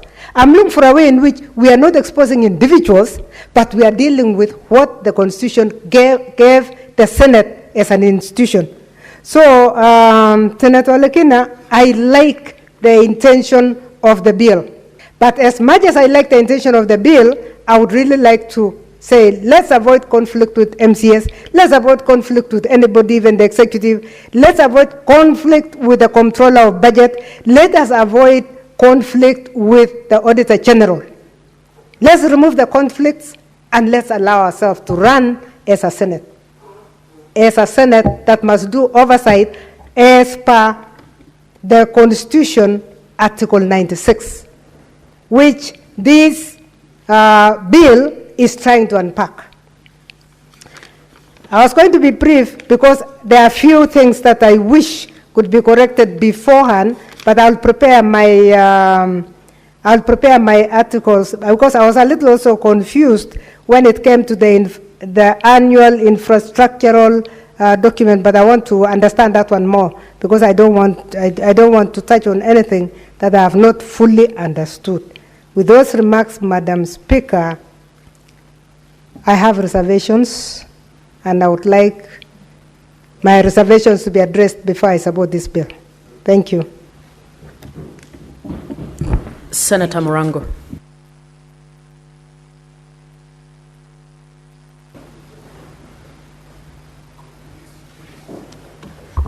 Asante sana Mstahiki Spika kwa kunipatia nafasi niweze kuchangia katika mswada ambao unahusu uangalizi na uwajibikaji kwenye gatuzi zetu. Mstahiki Spika, kwanza ningetaka kumpa kongole Senator Odinga wakiwa na Senator Kisang kwa kuzamia katika jambo hili na kwa weledi mkubwa na tajriba kutupatia mswada uliokuwa mbele yetu. Nadhania Mstahiki Spika ni kwa sababu wameona dhoruba na hali ya mbahali, wakaamua kushona jarife na kutengeneza jahazi ili tuweze kufika kilidini. Kwa sababu kwa muda, Mstahiki Spika, katika mambo ya ushiriki wa umma katika gatuzi zetu imekuwa tu ni eka za mbunwasi, lakini imekuwa ifanyiki vilivyo. Ukiangalia sana kwa sababu hapo awali nimekuwa mwakilishi wandi ya Kerugoya, ni kwamba wakilishi wandi wanafanya ushiriki wa umma kivyao, alafu gavana anafanya ushiriki wa umma kivyake. Na katika hali zote zile fedha za umma huwa zinatumika. Lakini gavana pia huwa anachukua maoni ambayo yeye mwenyewe amesirikisha umma ndio anatumia kutengeneza bajeti. Juzi nadhani Mr. Speaker uliona aibu iliyokuweko pale kwetu Kirinyaga, hakina mama wakipigishwa vichwa ngomba na mapinde kukiwa na DJ, na kukija uhasibu utakuja kupata kwamba ile fedha ilitumika katika yale mambo yalikuwa yanafanywa pale, itakuwa na nafasi kuonyeshana ya kwamba kulikuwa na ushiriki wa umma na haukuwa ni ushiriki wa umma. Mr. Speaker, ukiangalia sana kumekuwa na tatizo kwamba unapata barabara ambayo imetengenezwa na kera pia imeratibiwa kutengenezwa pia na county, na unapata ya kwamba fedha zimelipwa kwamba county ndio imeweza kutengeneza ile barabara, lakini imetengenezwa na serikali kuu. Lakini Mr. Speaker, kwa sababu nyumba inajulikana na mwenyeji sio mgeni, ili tuweze kungamua mbivu na mbichi, inabidi tuweze kupewa nafasi ya pia kutoa maoni yetu na kukaa katika ushiriki ambao unafanyika, ili tuweze kuelewa zaidi nini inaendelea. Kwa sababu ilivyo sahihi, ukiniambia seneta niende nikaombe ruhusa mwakilishi wandi kutoka wandi fulani ili niweze kukaa kutathmini yanayoendelea, sidhani itakuwa naweza kutoshea katika ile nafasi. Na kama ni gavana ya kuangalia wanaofanya, kwa sababu wakati wanayofanya hiyo maneno ya ushiriki ya umma ambao inakuanga ni gushi, hawatakangi pia kujulikana. Inafaa Mr. Speaker, nitapeana mfano wa seremara ambaye sana sana huwa anatumia misumari kushikanisha mbao. Utapata kwamba yule msumari ulio wima ndio ugongwa sana na nyundo. Ule msumari ambao uko kombo huwa unaachwa. Na hivyo ndio hivyo ilivyo siku ya leo kwamba seneta ambaye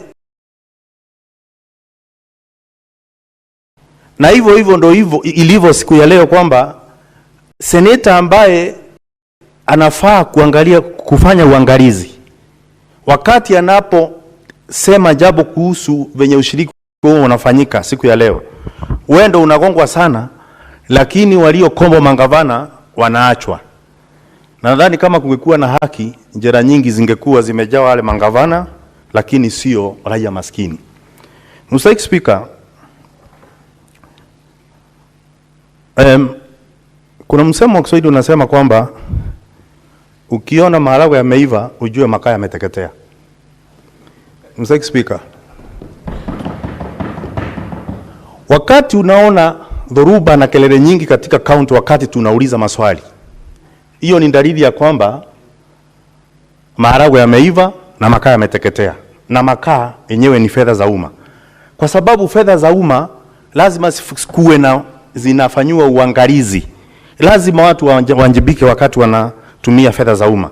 Na kwa hivyo njia mojawapo ya kupata majibu ya fedha zinazotumika kwanza ni kuhusisha wananchi waseme wanataka nini. Wakati wakisema wanataka nini, bajeti inayotumika ikitumika tuweze pia kuona ni nini imefanya. Kwa sasa maseneta wameachiwa kazi ya kama kupasua maiti. Na unajua mpasua maiti sio daktari. Kwa hivyo tunapofikiwa na zile ripoti kutoka kwa mkuu wa uhasibu, tunayoweza kufanya ni tuseme ni nini ilisababisha kifo cha ambacho kinatokea kwa fedha za umma. Lakini hatuwezi sema tuwezi kutimbu magonjwa ambayo yameua imeua zile fedha ambazo tunapatia county. Kwa hivyo ikiwepo kuna nafasi ya sisi kuwa pale kuhakikisha kwamba pia tunahusika, tutaweza kurekebisha mambo zingine kabla mambo hayajaweza kuharibika zaidi. Mr. Speaker, wakati tulikuwa tunafanya ushiriki wa umma kama wakilishi wandi pale nilipokuwa kiongozi wengi katika gatuzi la Kirinyaga, kulikuwa na tatizo moja ambalo lilikuwa linatokezea. Ni kwamba bajeti inayotoka kwa gavana ndio inapelekwa kushirikishwa kwa umma. Lakini sio kusema wameulizwa kwanza kwa mujibu wa sheria, ili wakuje waulizwe maswali waseme waulizwe kwanza alafu ndio gavana hakuja na majibu. Inaanza kwamba bajeti inatengenezwa na gavana.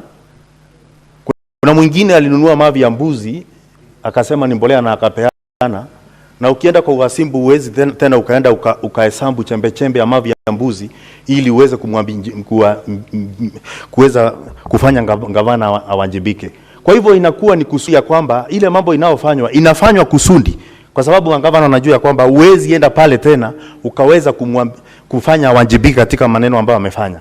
Lakini kwa mujibu wa sheria inafaa wananchi waseme wanataka nini, gavana aende atengeneze kupitia waziri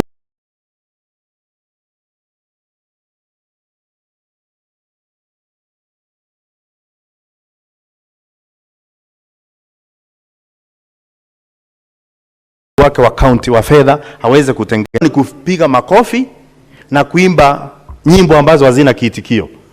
Unakuja kupata kwamba Mr. Speaker, gavana akisema anajenga uwanja ya helikopta kutua wanapiga makofi tu. Lakini wale wananchi ambao wanafaa kuwa wanasema nini wanataka, wale hawana maji, hawana dawa hospitalini, hawana barabara, wana la kusema. Kwa sababu gani? Kwa sababu majukumu yote ya kushirikisha umma katika mchakato mzima kutengeneza bajeti umeachiwa gavana. Hiyo ndio sababu kubwa. Na kwa hivyo gavana hufanya mambo ambazo anajua ni rahisi kufanya kuliko kufanya mambo ambayo inatakikana kufanya. Mr. Speaker, nimetoka kaunti ambayo zaidi ya 99.9% ni wakulima. Lakini bajeti inaoenda katika kustawisha kilimo unapata ni duni, hata haijafika 5%. Sasa unakuja unajiuliza, ni akina nani hawa wanasema kwamba kujengwe magorofa? Ni akina nani hao wamesema kwamba wanataka kwenda barabarani kupiga vichwa ngomba na mapinde kuliko kusema wanataka vitu ambazo unaona waziwazi inafaa kufanywa. Kwa hivyo mimi ningesema kwamba chambilecho waenga akili ni nywele, kwamba Senator Olekina na Kisang wamefanya kazi nzuri kukuja na mswada ambao uko mbele yetu siku ya leo. Ningesema kwamba tuunge mkono bila kuangalia mambo mengi sana kando kando, kwa sababu Mr. Speaker, ukiniuliza mambo ambayo inaendelea leo Kirinyaga ni rahisi sana kukuelezea kama mkazi sahihi. Nikiwa pale mimi ndio nafaa kutengeneza ripoti ambayo nitaleta katika bunge la Seneti ili iweze kufikia kamati tofauti ili waweze kujadili, kwa sababu katika sheria mswada tulio nao hapa hakuna mahali ambao unasema kwamba ripoti itakayotoka kwenye gatuzi zetu isifike kwa kamati zetu za Seneti. Kwa hivyo Mr. Speaker, mimi naunga mkono na niseme ya kwamba sheria tulio nayo hapa iweze kufanyishwa kazi, na kama kuna mabadiliko kidogo iweze kufanywa, kwa sababu pia wakati nilikuwa mwenyekiti wa kamati ya ukulima tulikuwa pia tunafanya ushiriki wa umma, na ni vizuri niseme hivi kwa sababu najua wenzangu pia wamepatana na hili. Lakini jambo moja inafanya kamati pia za mbunge kuogopa sana kwenda kufanya ushiriki wa umma, ni kwa sababu unapoenda akukuangi na utaratibu wote kuhakikisha kwamba wale ambao unaowakuta wako na maji ya kunywa ama wameangaliwa vilivyo. Kwa hivyo maseneta wengi, na ningeomba kama Senator Mbua angekuwa hapa kwa sababu tulienda naye Kitui na akaona hii kwamba unarudi mfukoni kuhakikisha kwamba umeangalia na kutatua maneno ambayo unapata wakati unazunguka ukifanya ushiriki kwa umma. Kwa hivyo hayo mengi na machache, kwa sababu sitaki kumaliza wakati wenzangu wanataka kuongea, naunga mkono na tuunge mkono hii sheria. Asante sana Mr. Speaker. Senator for Vihiga, Senator Osotsi. Thank you, Madam Speaker, for this opportunity. Madam Speaker, from the onset, let me say that I want to congratulate the distinguished Senator for Narok for this very important bill. I know there are one or two issues that needs to be improved from the presentation by Senator Kamar and others, which the owner of this bill will try and improve. But all in all, this is a very necessary and important bill that we should all support. Madam Speaker, let me start by saying the matter of oversight in this country is a matter that probably should become a national debate, because we have had, rightly or wrongly, complaints from the public that the whole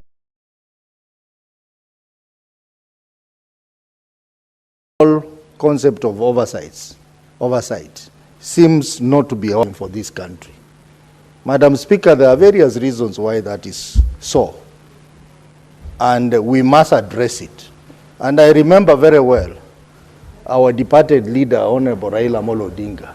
These was one of his main concerns in public before he departed us, that is Parliament performing its oversight role well?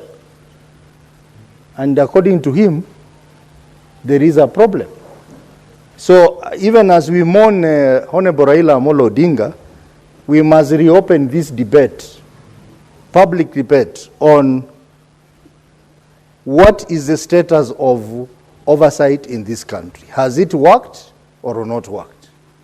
Madam Speaker, when we talk about parliamentary oversight, we are talking about the oversight by the National Assembly, the oversight by the Senate, and the oversight by county assemblies. If you look at the National Assembly, Madam Speaker, where I served, the National Assembly, the committees, particularly the committee chairs, they are behaving like in those days, earlier days before the 2010 Constitution, they are behaving like assistant ministers.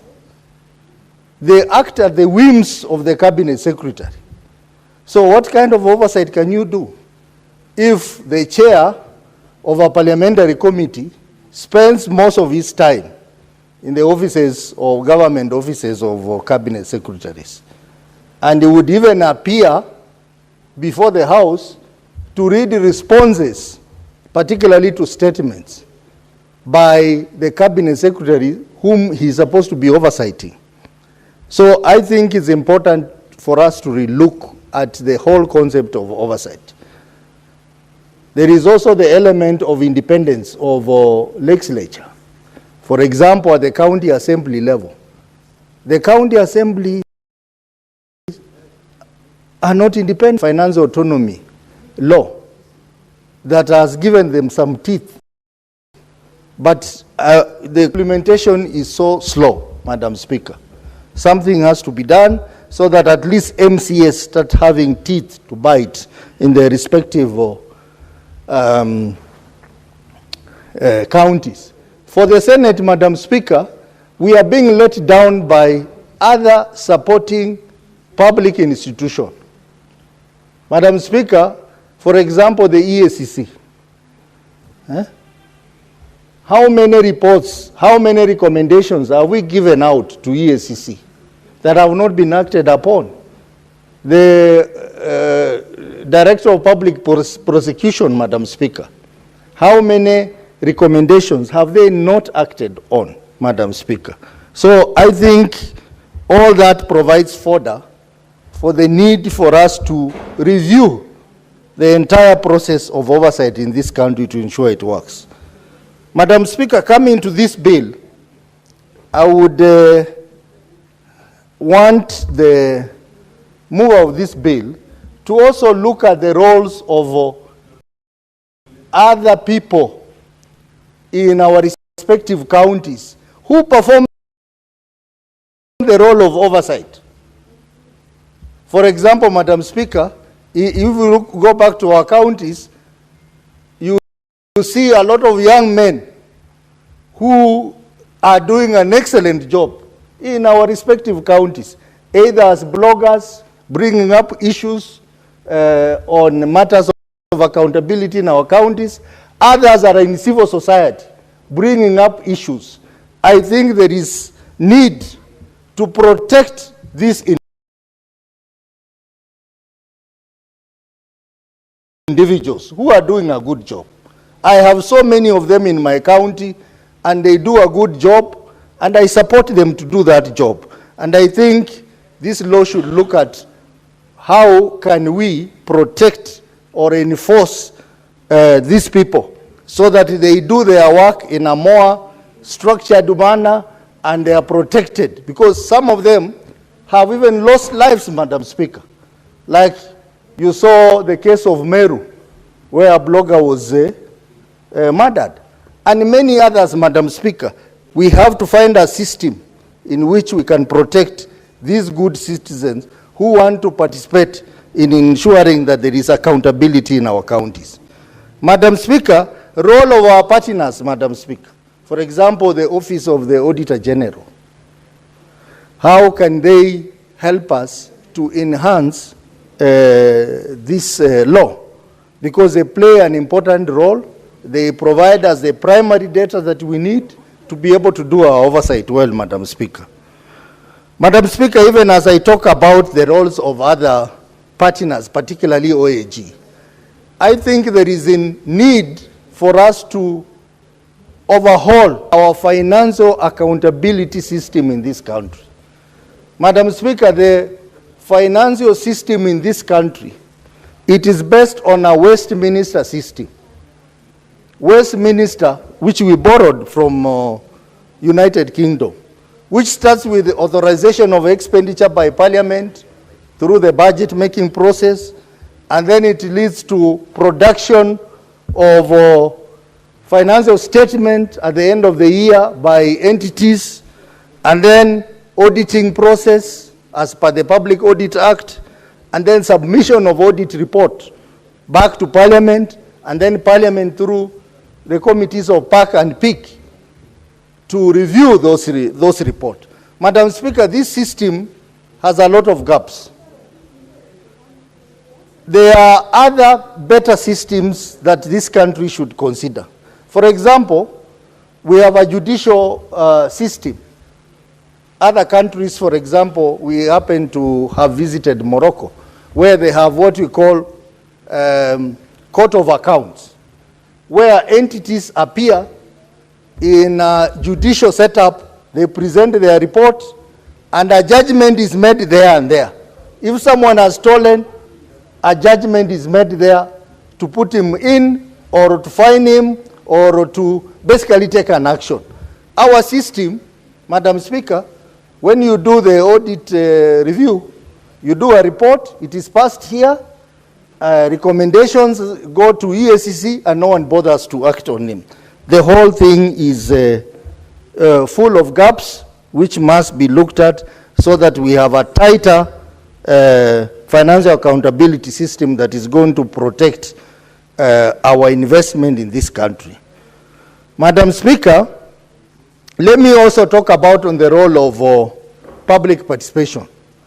Public participation in this country is not public participation, Madam Speaker, particularly in the counties. In the counties, you find a scenario where same individuals are the ones who participate in public participation, and they earn 1,000 shillings. It's like they are in employment.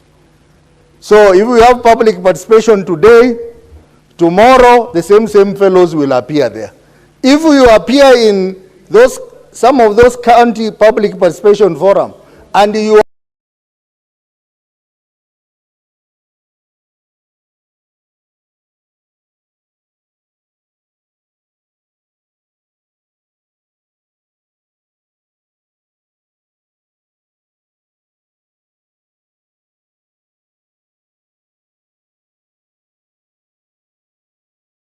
have an alternative view, Madam Speaker, you are carried away a proper comprehensive legislation on the process of public participation. Madam Speaker, coming to this bill, the bill talks about having facilities for public participation. I want to agree with Senator Kajwang that can we, instead of saying public participation facility, can we have multifunctional town halls in our areas so that they can do other things? When there is no public participation, they can be used for other functions.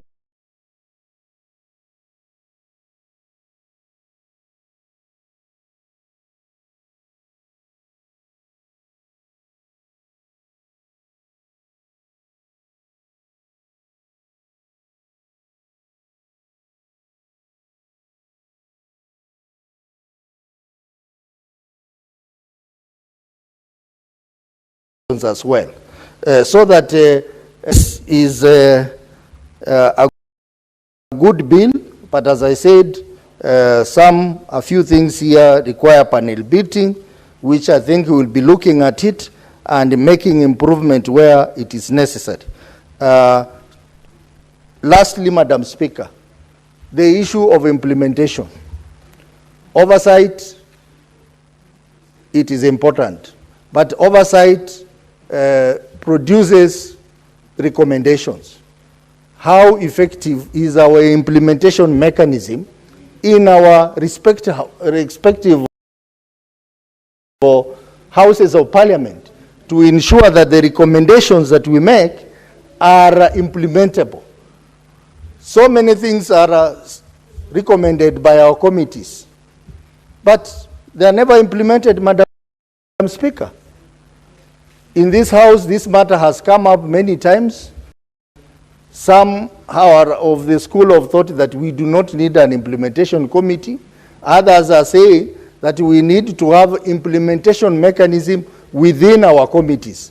Madam Speaker, I still hold that we need a substantive committee of the Senate to be dealing with matters of implementation, so that we have a structured way of following up on matters of implementation of the recommendations that we give in our various committees, so that we can follow up and act on those issues. Madam Speaker, with those few remarks, I want to support with amendments. Senator Wakwabubi.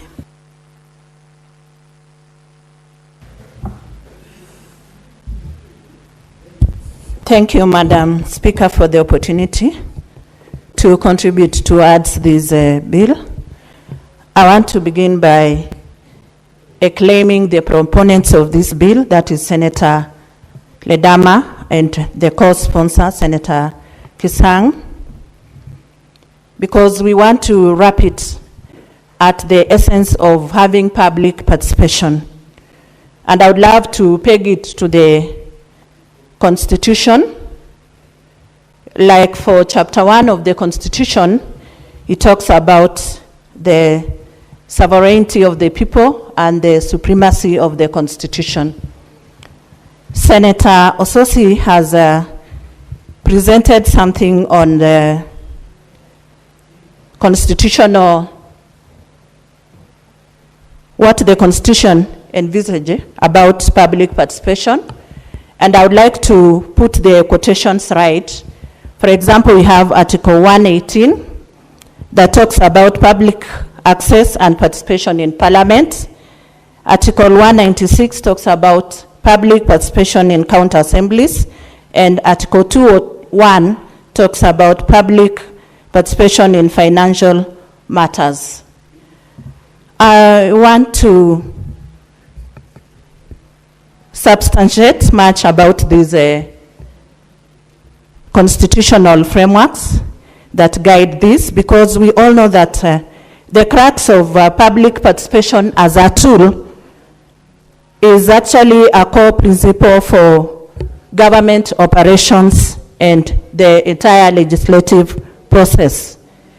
Public participation has been there, but in my own honest opinion, sometimes I could say that it has been haphazardly done, and therefore there is need for us maybe to have whatever the senators have presented to enable us to do a lot of oversight for the purpose of efficacy and performance. When we relate back to what Baba left us with, I think he had a very good public philosophy on devolution that was goal-oriented. So we also need to look at these senators to monitor the relevance, the effectiveness, the efficiency, or rather the efficacy of all that we have. Counties have got CIDPs, they have got fiscal strategy papers, and they have got well-documented papers in regard to projects, in regard to budget estimates, and even the items. They have what we refer to as itemized budgets. But sometimes, like Senator Methu pointed out, that there is a lot of movement of funds from one voted to another. That is vehement, that is unconstitutional, and this tends to maybe curtail the progress of the projects that were intended for, and therefore also curtailing development for the people. So I want us to look at this, that public participation as a tool occasions for diverse audiences where they have to give input from different, maybe counties, from different perspectives and from different sectors. Therefore, there is need for us to re-engineer this tool of public participation, or rather fundamentally change the design to suit and maybe to offer what it is intended for. Order, Senator Ledama Yokamkunji is a bit loud. Please consult in low tones. So I want to conclude by saying that I support this bill, and the conflicts will always be there, especially if you have something objective, they will always be there. But let's look at the delivery point and the pinpoints with which we are operating. I submit. Senator Omogeni.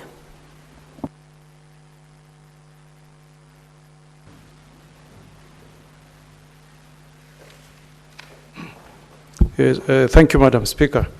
Madam Speaker, I begin by first congratulating the two senators, Senator Ledama Olekina and Senator Kisang, for the thoughts they have put together to bring the County Oversight and Accountability Bill before this House, Madam Speaker.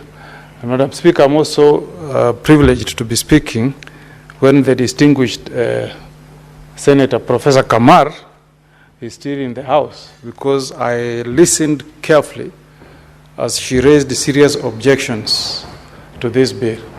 Madam Speaker, I first want to inform the House that I've had also the privilege of reading through the memoranda of objects and reasons for this bill. And Madam Speaker, if you read in paragraph 3, the bill actually seeks to give effect to the constitutional provisions on oversight, on public participation, and on participatory democracy. And it cites Article 96, Article 174, and Article 21. Madam Speaker, for some of us who are lawyers, time and again, our courts of law have made many pronouncements on the importance of public participation. But by and large, it is us parliamentarians who have been a big letdown, Madam Speaker, to the public, because we have failed year after year to enact an enabling legislation that would give full effect to Article 10 of the Constitution that gives prominence to on public participation, on our governance issues, policy decision making, approval of important government appointees, etc., etc. So, Madam Speaker, we have been accorded an opportunity by these two distinguished senators to step in and fill the gaps, Madam Speaker. Because when you enact a legislation, you give a good framework that should guide our public entities and our public bodies on how to undertake an effective and meaningful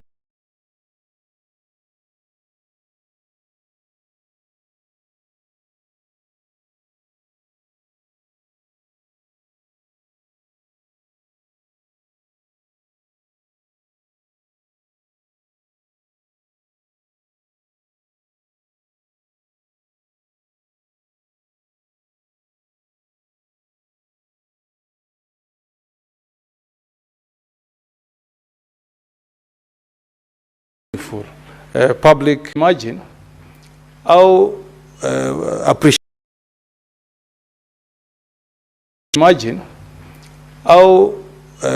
appreciated the citizens of this country will feel if we start budgeting for constructions of social halls, where budgets will be taken and the citizens will make their input before county assemblies or even our national parliament, Senate and National Assembly passes a legislation. Madam Speaker, if you look at the decisions that have come from our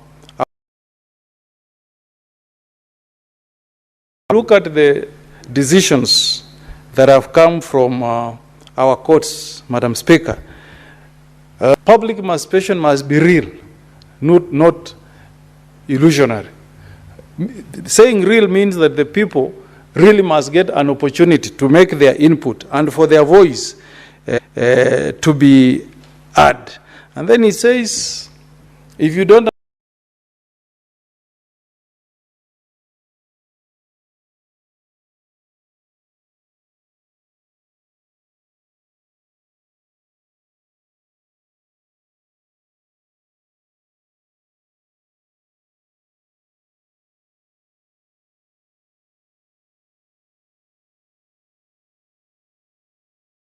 undertake public participation, the fact that into consideration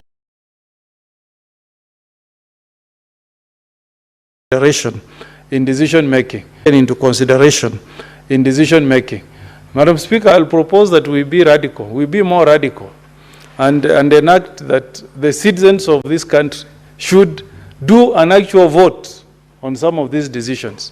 And if you go to other jurisdictions, if you go to Switzerland, Madam Speaker, the concept of public participation is mentioned in their constitution, the way it's mentioned in our Kenyan constitution. But the way they give effect to that provision on public participation is by ensuring that the citizens themselves conduct a vote, Madam Speaker, on that law. If you want to pass a legislation and you go to seek the views of the people, if you have 100 people in the hall, you do a vote. You know, if more than 50% support, then you will say that that particular region supports that law. That's the only way we can have meaningful public participation. We saw what happened, and I have no intention of casting aspersions to our colleagues from the National Assembly, but we also what happened during public participation on the proposed constitutional amendment bill, Madam Speaker. It is impossible to say whether the people who appeared before those public participation sessions indeed supported the bill. Because at times you go and there is heckling. Those who support the bill are given an opportunity to speak. Those who are opposing are not given an opportunity to speak. So it's not meaningful. The only way, Madam Speaker, we can make it meaningful, and it was not for nothing that that provision was put in the Constitution. We borrowed it from other jurisdictions. And those jurisdictions include what I've mentioned, Switzerland, what happens in Australia. Madam Speaker, in Australia, there is just a principle. The way our Constitution, in Article 10, as a principle, that there will be public participation. But how to make it effective and meaningful is a mandate that has been reserved for us senators.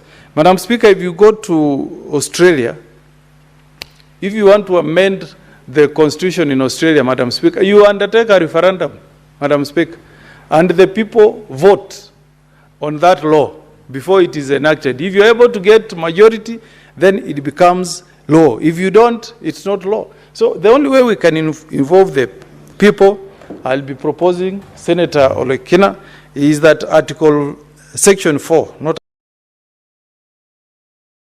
Article, Section 4 should be, public view shall be taken into consideration in decision making through a, so that we don't continue this business of alienating ourselves from the people.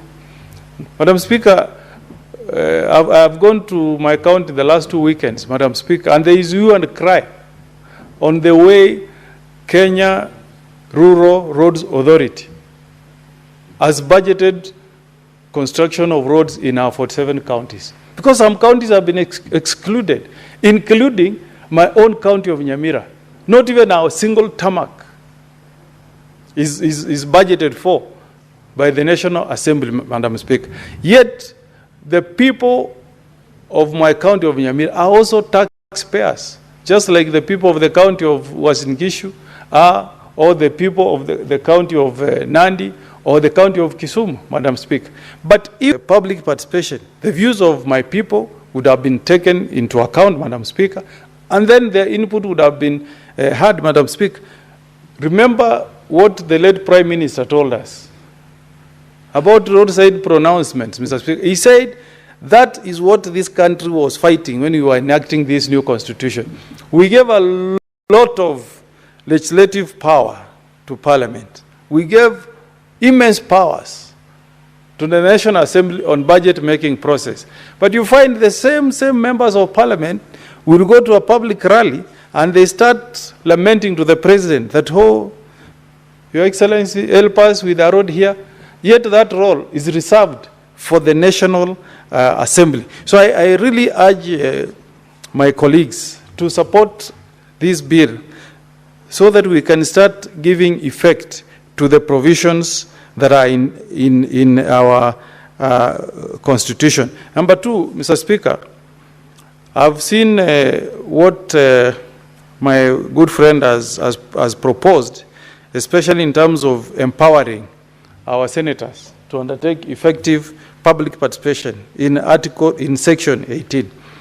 Now, Mr. Speaker, I'm just wondering, that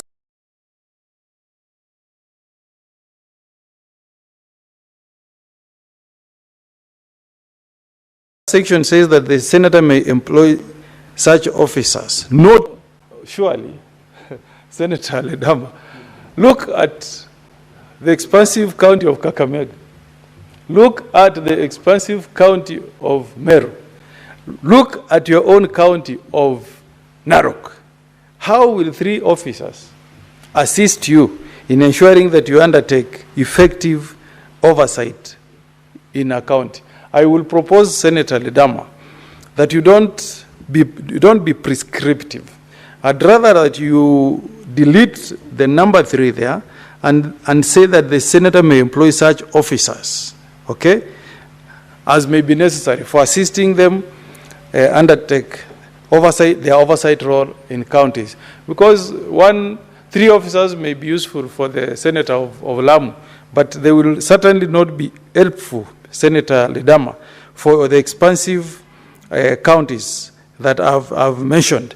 And then on that particular section, Section 18, subsection 5, I think we should not limit the role of public participation to be the mandate of the senator. What happens to regulations, proposed regulations from various ministries? I think let's not make it look like now we are shifting the obligation from the respective entities to us. Remember, the courts have said that the person who bears the responsibility of ensuring that there is effective public participation is the body that wants to benefit from the proposed policy or from the proposed legislation. So I'll propose that you consider amending that so that we leave that task to be with the respective bodies. Now, Madam Speaker, I want to support what the Senator for Kirinyaga, I think, said about budgeting making process and more so on aspects of the mandate that is reserved for our counties. Madam Speaker, if you read the Constitution of the Republic of Kenya, agriculture is a devolved function of our counties. Counties in the west of, do we say west of Rift Valley or the western part of Kenya, beginning from Bomet all the way. I don't know about Nandi, but at least I know from Bomet all the way. There's been a hue and cry on the low bonuses that were paid. But Madam Speaker, if you listen to county, it's called COG, the County of Council of Governors, COG, Council of Governors, not even one statement has been released by these governors, offering an explanation why farmers have been paid low bonuses. Policy issues from our CS Agriculture, no statement has been issued at all. My own governor, the governor of Nyamira, nobody has spoken on this matter, low bonuses to our farmers. And yet, if you go to the budget, Madam Speaker, agriculture is not given adequate budget allocation, Madam Speaker.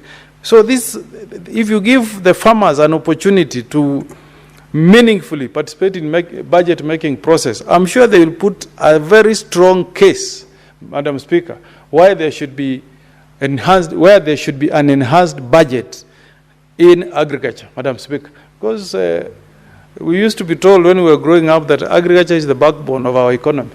Madam Speaker, if it's the backbone of our economy, how do you pay a farmer tea bonus of 12 shillings when the cost he has used for picking the tea, the fertilizer, the tilling itself is more than the 12 shillings, meaning they are running at a loss, Madam Speaker.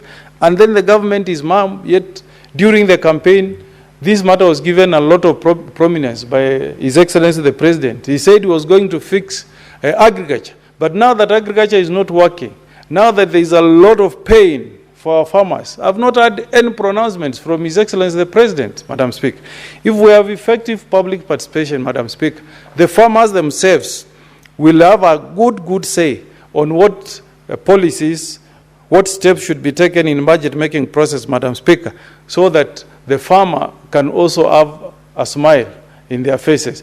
The money they are getting cannot even enable them to pay SHA annually, the way it is being proposed by our government. And as I conclude, Madam Speaker, I'm very happy that finally counties that have never known social halls may finally have a benefit of having social halls, Madam Speaker.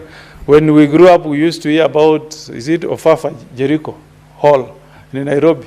I'm looking forward to also seeing in Nyamira a social hall, Madam Speaker, where people can go and their facilities, the governor can budget for a cup of tea, juice, and we rename it after our own heroes. Maybe it should be George Anyona Hall in Nyamira, Madam Speaker. So the contents of this bill, I dare say, Madam Speaker, are very progressive.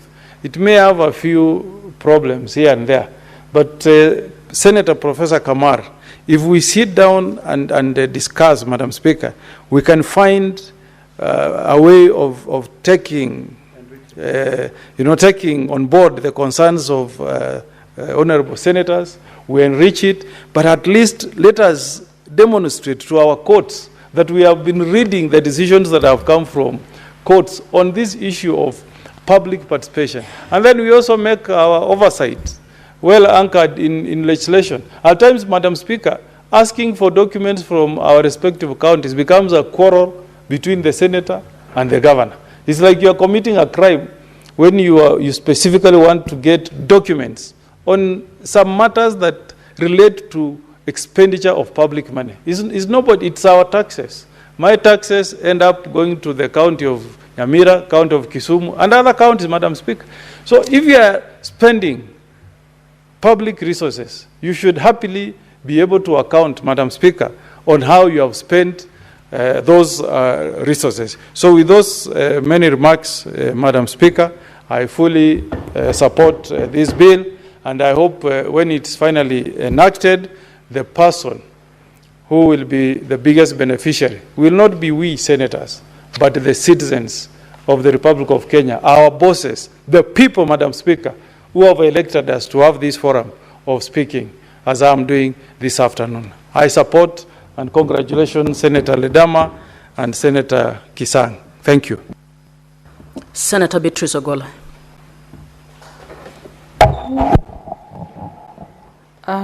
Thank you, Madam Speaker, for giving me an opportunity.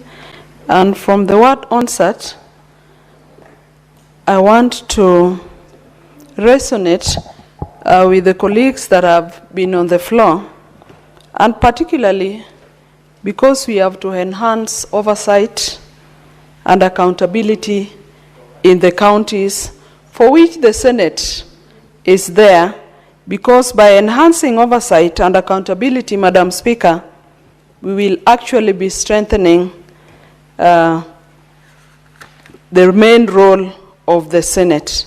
Madam Speaker, this oversight, I support this bill.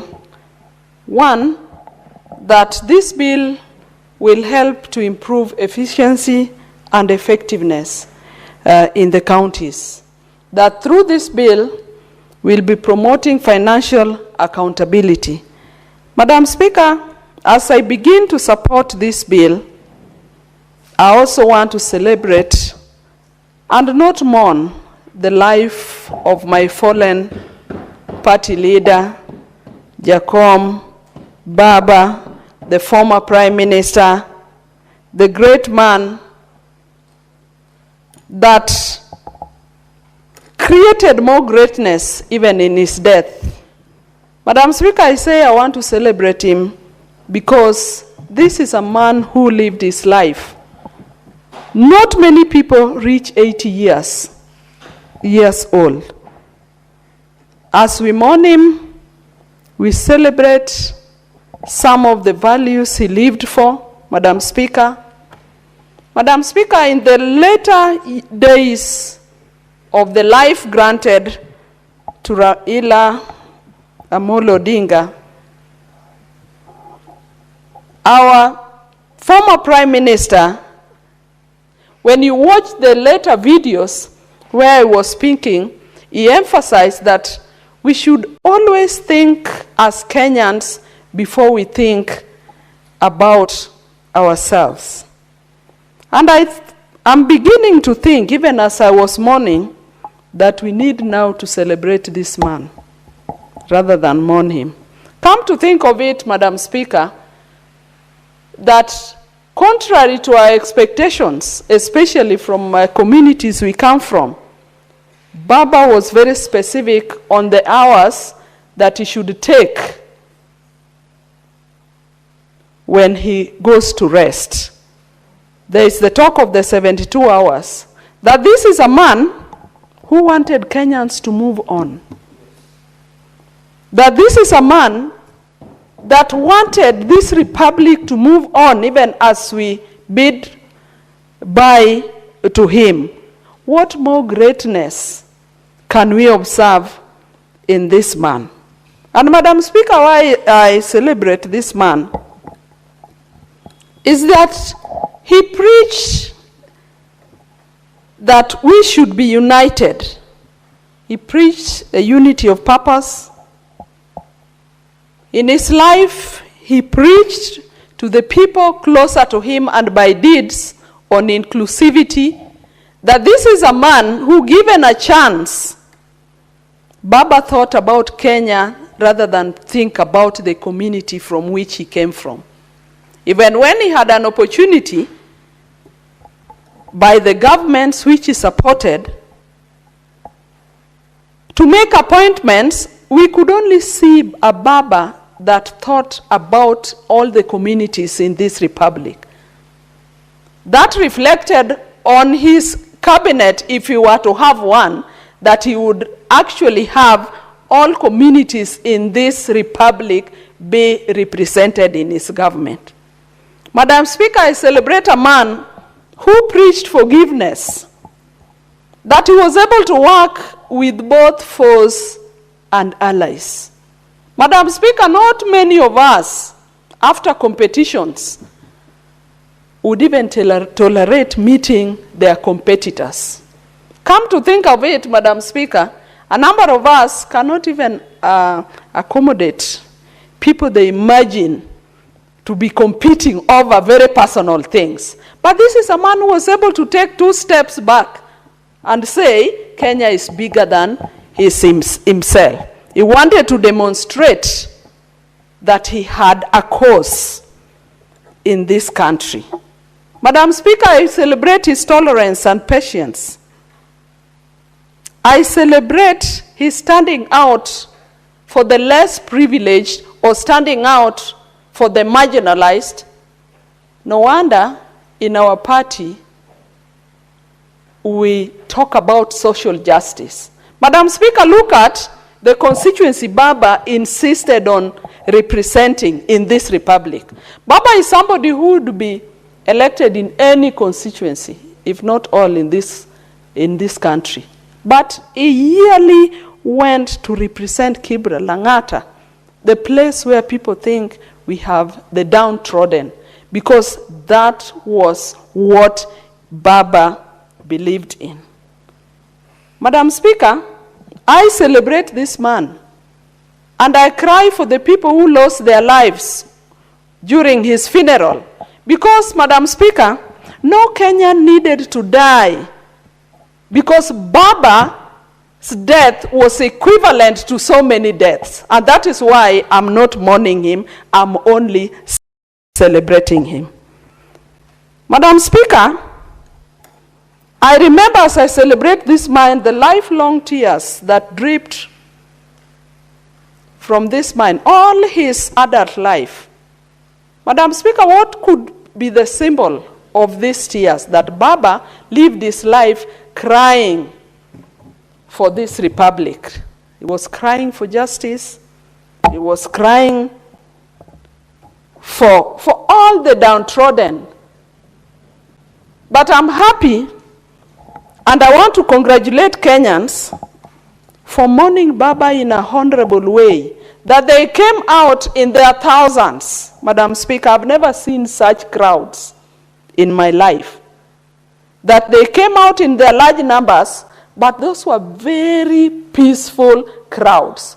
So I celebrate him because this is a man who was honored in life, but more, Madam Speaker, honored even in death. We celebrate a patriot. I celebrate a nationalist. I celebrate a man who gave his life for the sake of Kenyans. Madam Speaker, I said he preached forgiveness by what he did. And I want to ask everybody in this republic that forgiveness is actually a strength and not a weakness. Weak people don't forgive. It is only the strong, Madam Speaker, that forgive. Madam Speaker, I know you want to guide me. As we celebrate this man, Madam Speaker, who gave his life to this republic, because, Madam Speaker, the family of Baba had long sacrificed him to this republic. But, Madam Speaker, let me come back to the bill. And I congratulate my leader, the minority whip, none other than the Senator of Narok, and the Senator Kipsang, for the County Oversight and Accountability Bill 2024. That as a Senate, we can only enhance county oversight. That we must strengthen oversight, but even as we do that, my leader, I do not think it is for lack of the physical facilities that public participation is not done well. And so, even as we focus on the infrastructure of getting physical halls, Madam Speaker, let us enhance the bill in more ways than just thinking of counties putting up social halls for public participation, because I can see even the abuse most of them will do. From here, everybody will be putting multi-billion halls. Let us focus on the actual oversight. Let us strengthen the Senate in oversighting counties. And Madam Speaker, this must also include members of the public. We call upon members of the public that other than the stipulated oversight authorities like the Senate, the public must also be watchful down where they are in doing oversight, even as we improve efficiency and effectiveness in the counties, Madam Speaker. Let us be more objective. Honorable Senators, it is now 6:30 p.m. time to adjourn the Senate. Senator Ogola, you still have 9 minutes when we resume. The Senate therefore stands adjourned until tomorrow, Wednesday, 29th October 2025 at 9:30 a.m.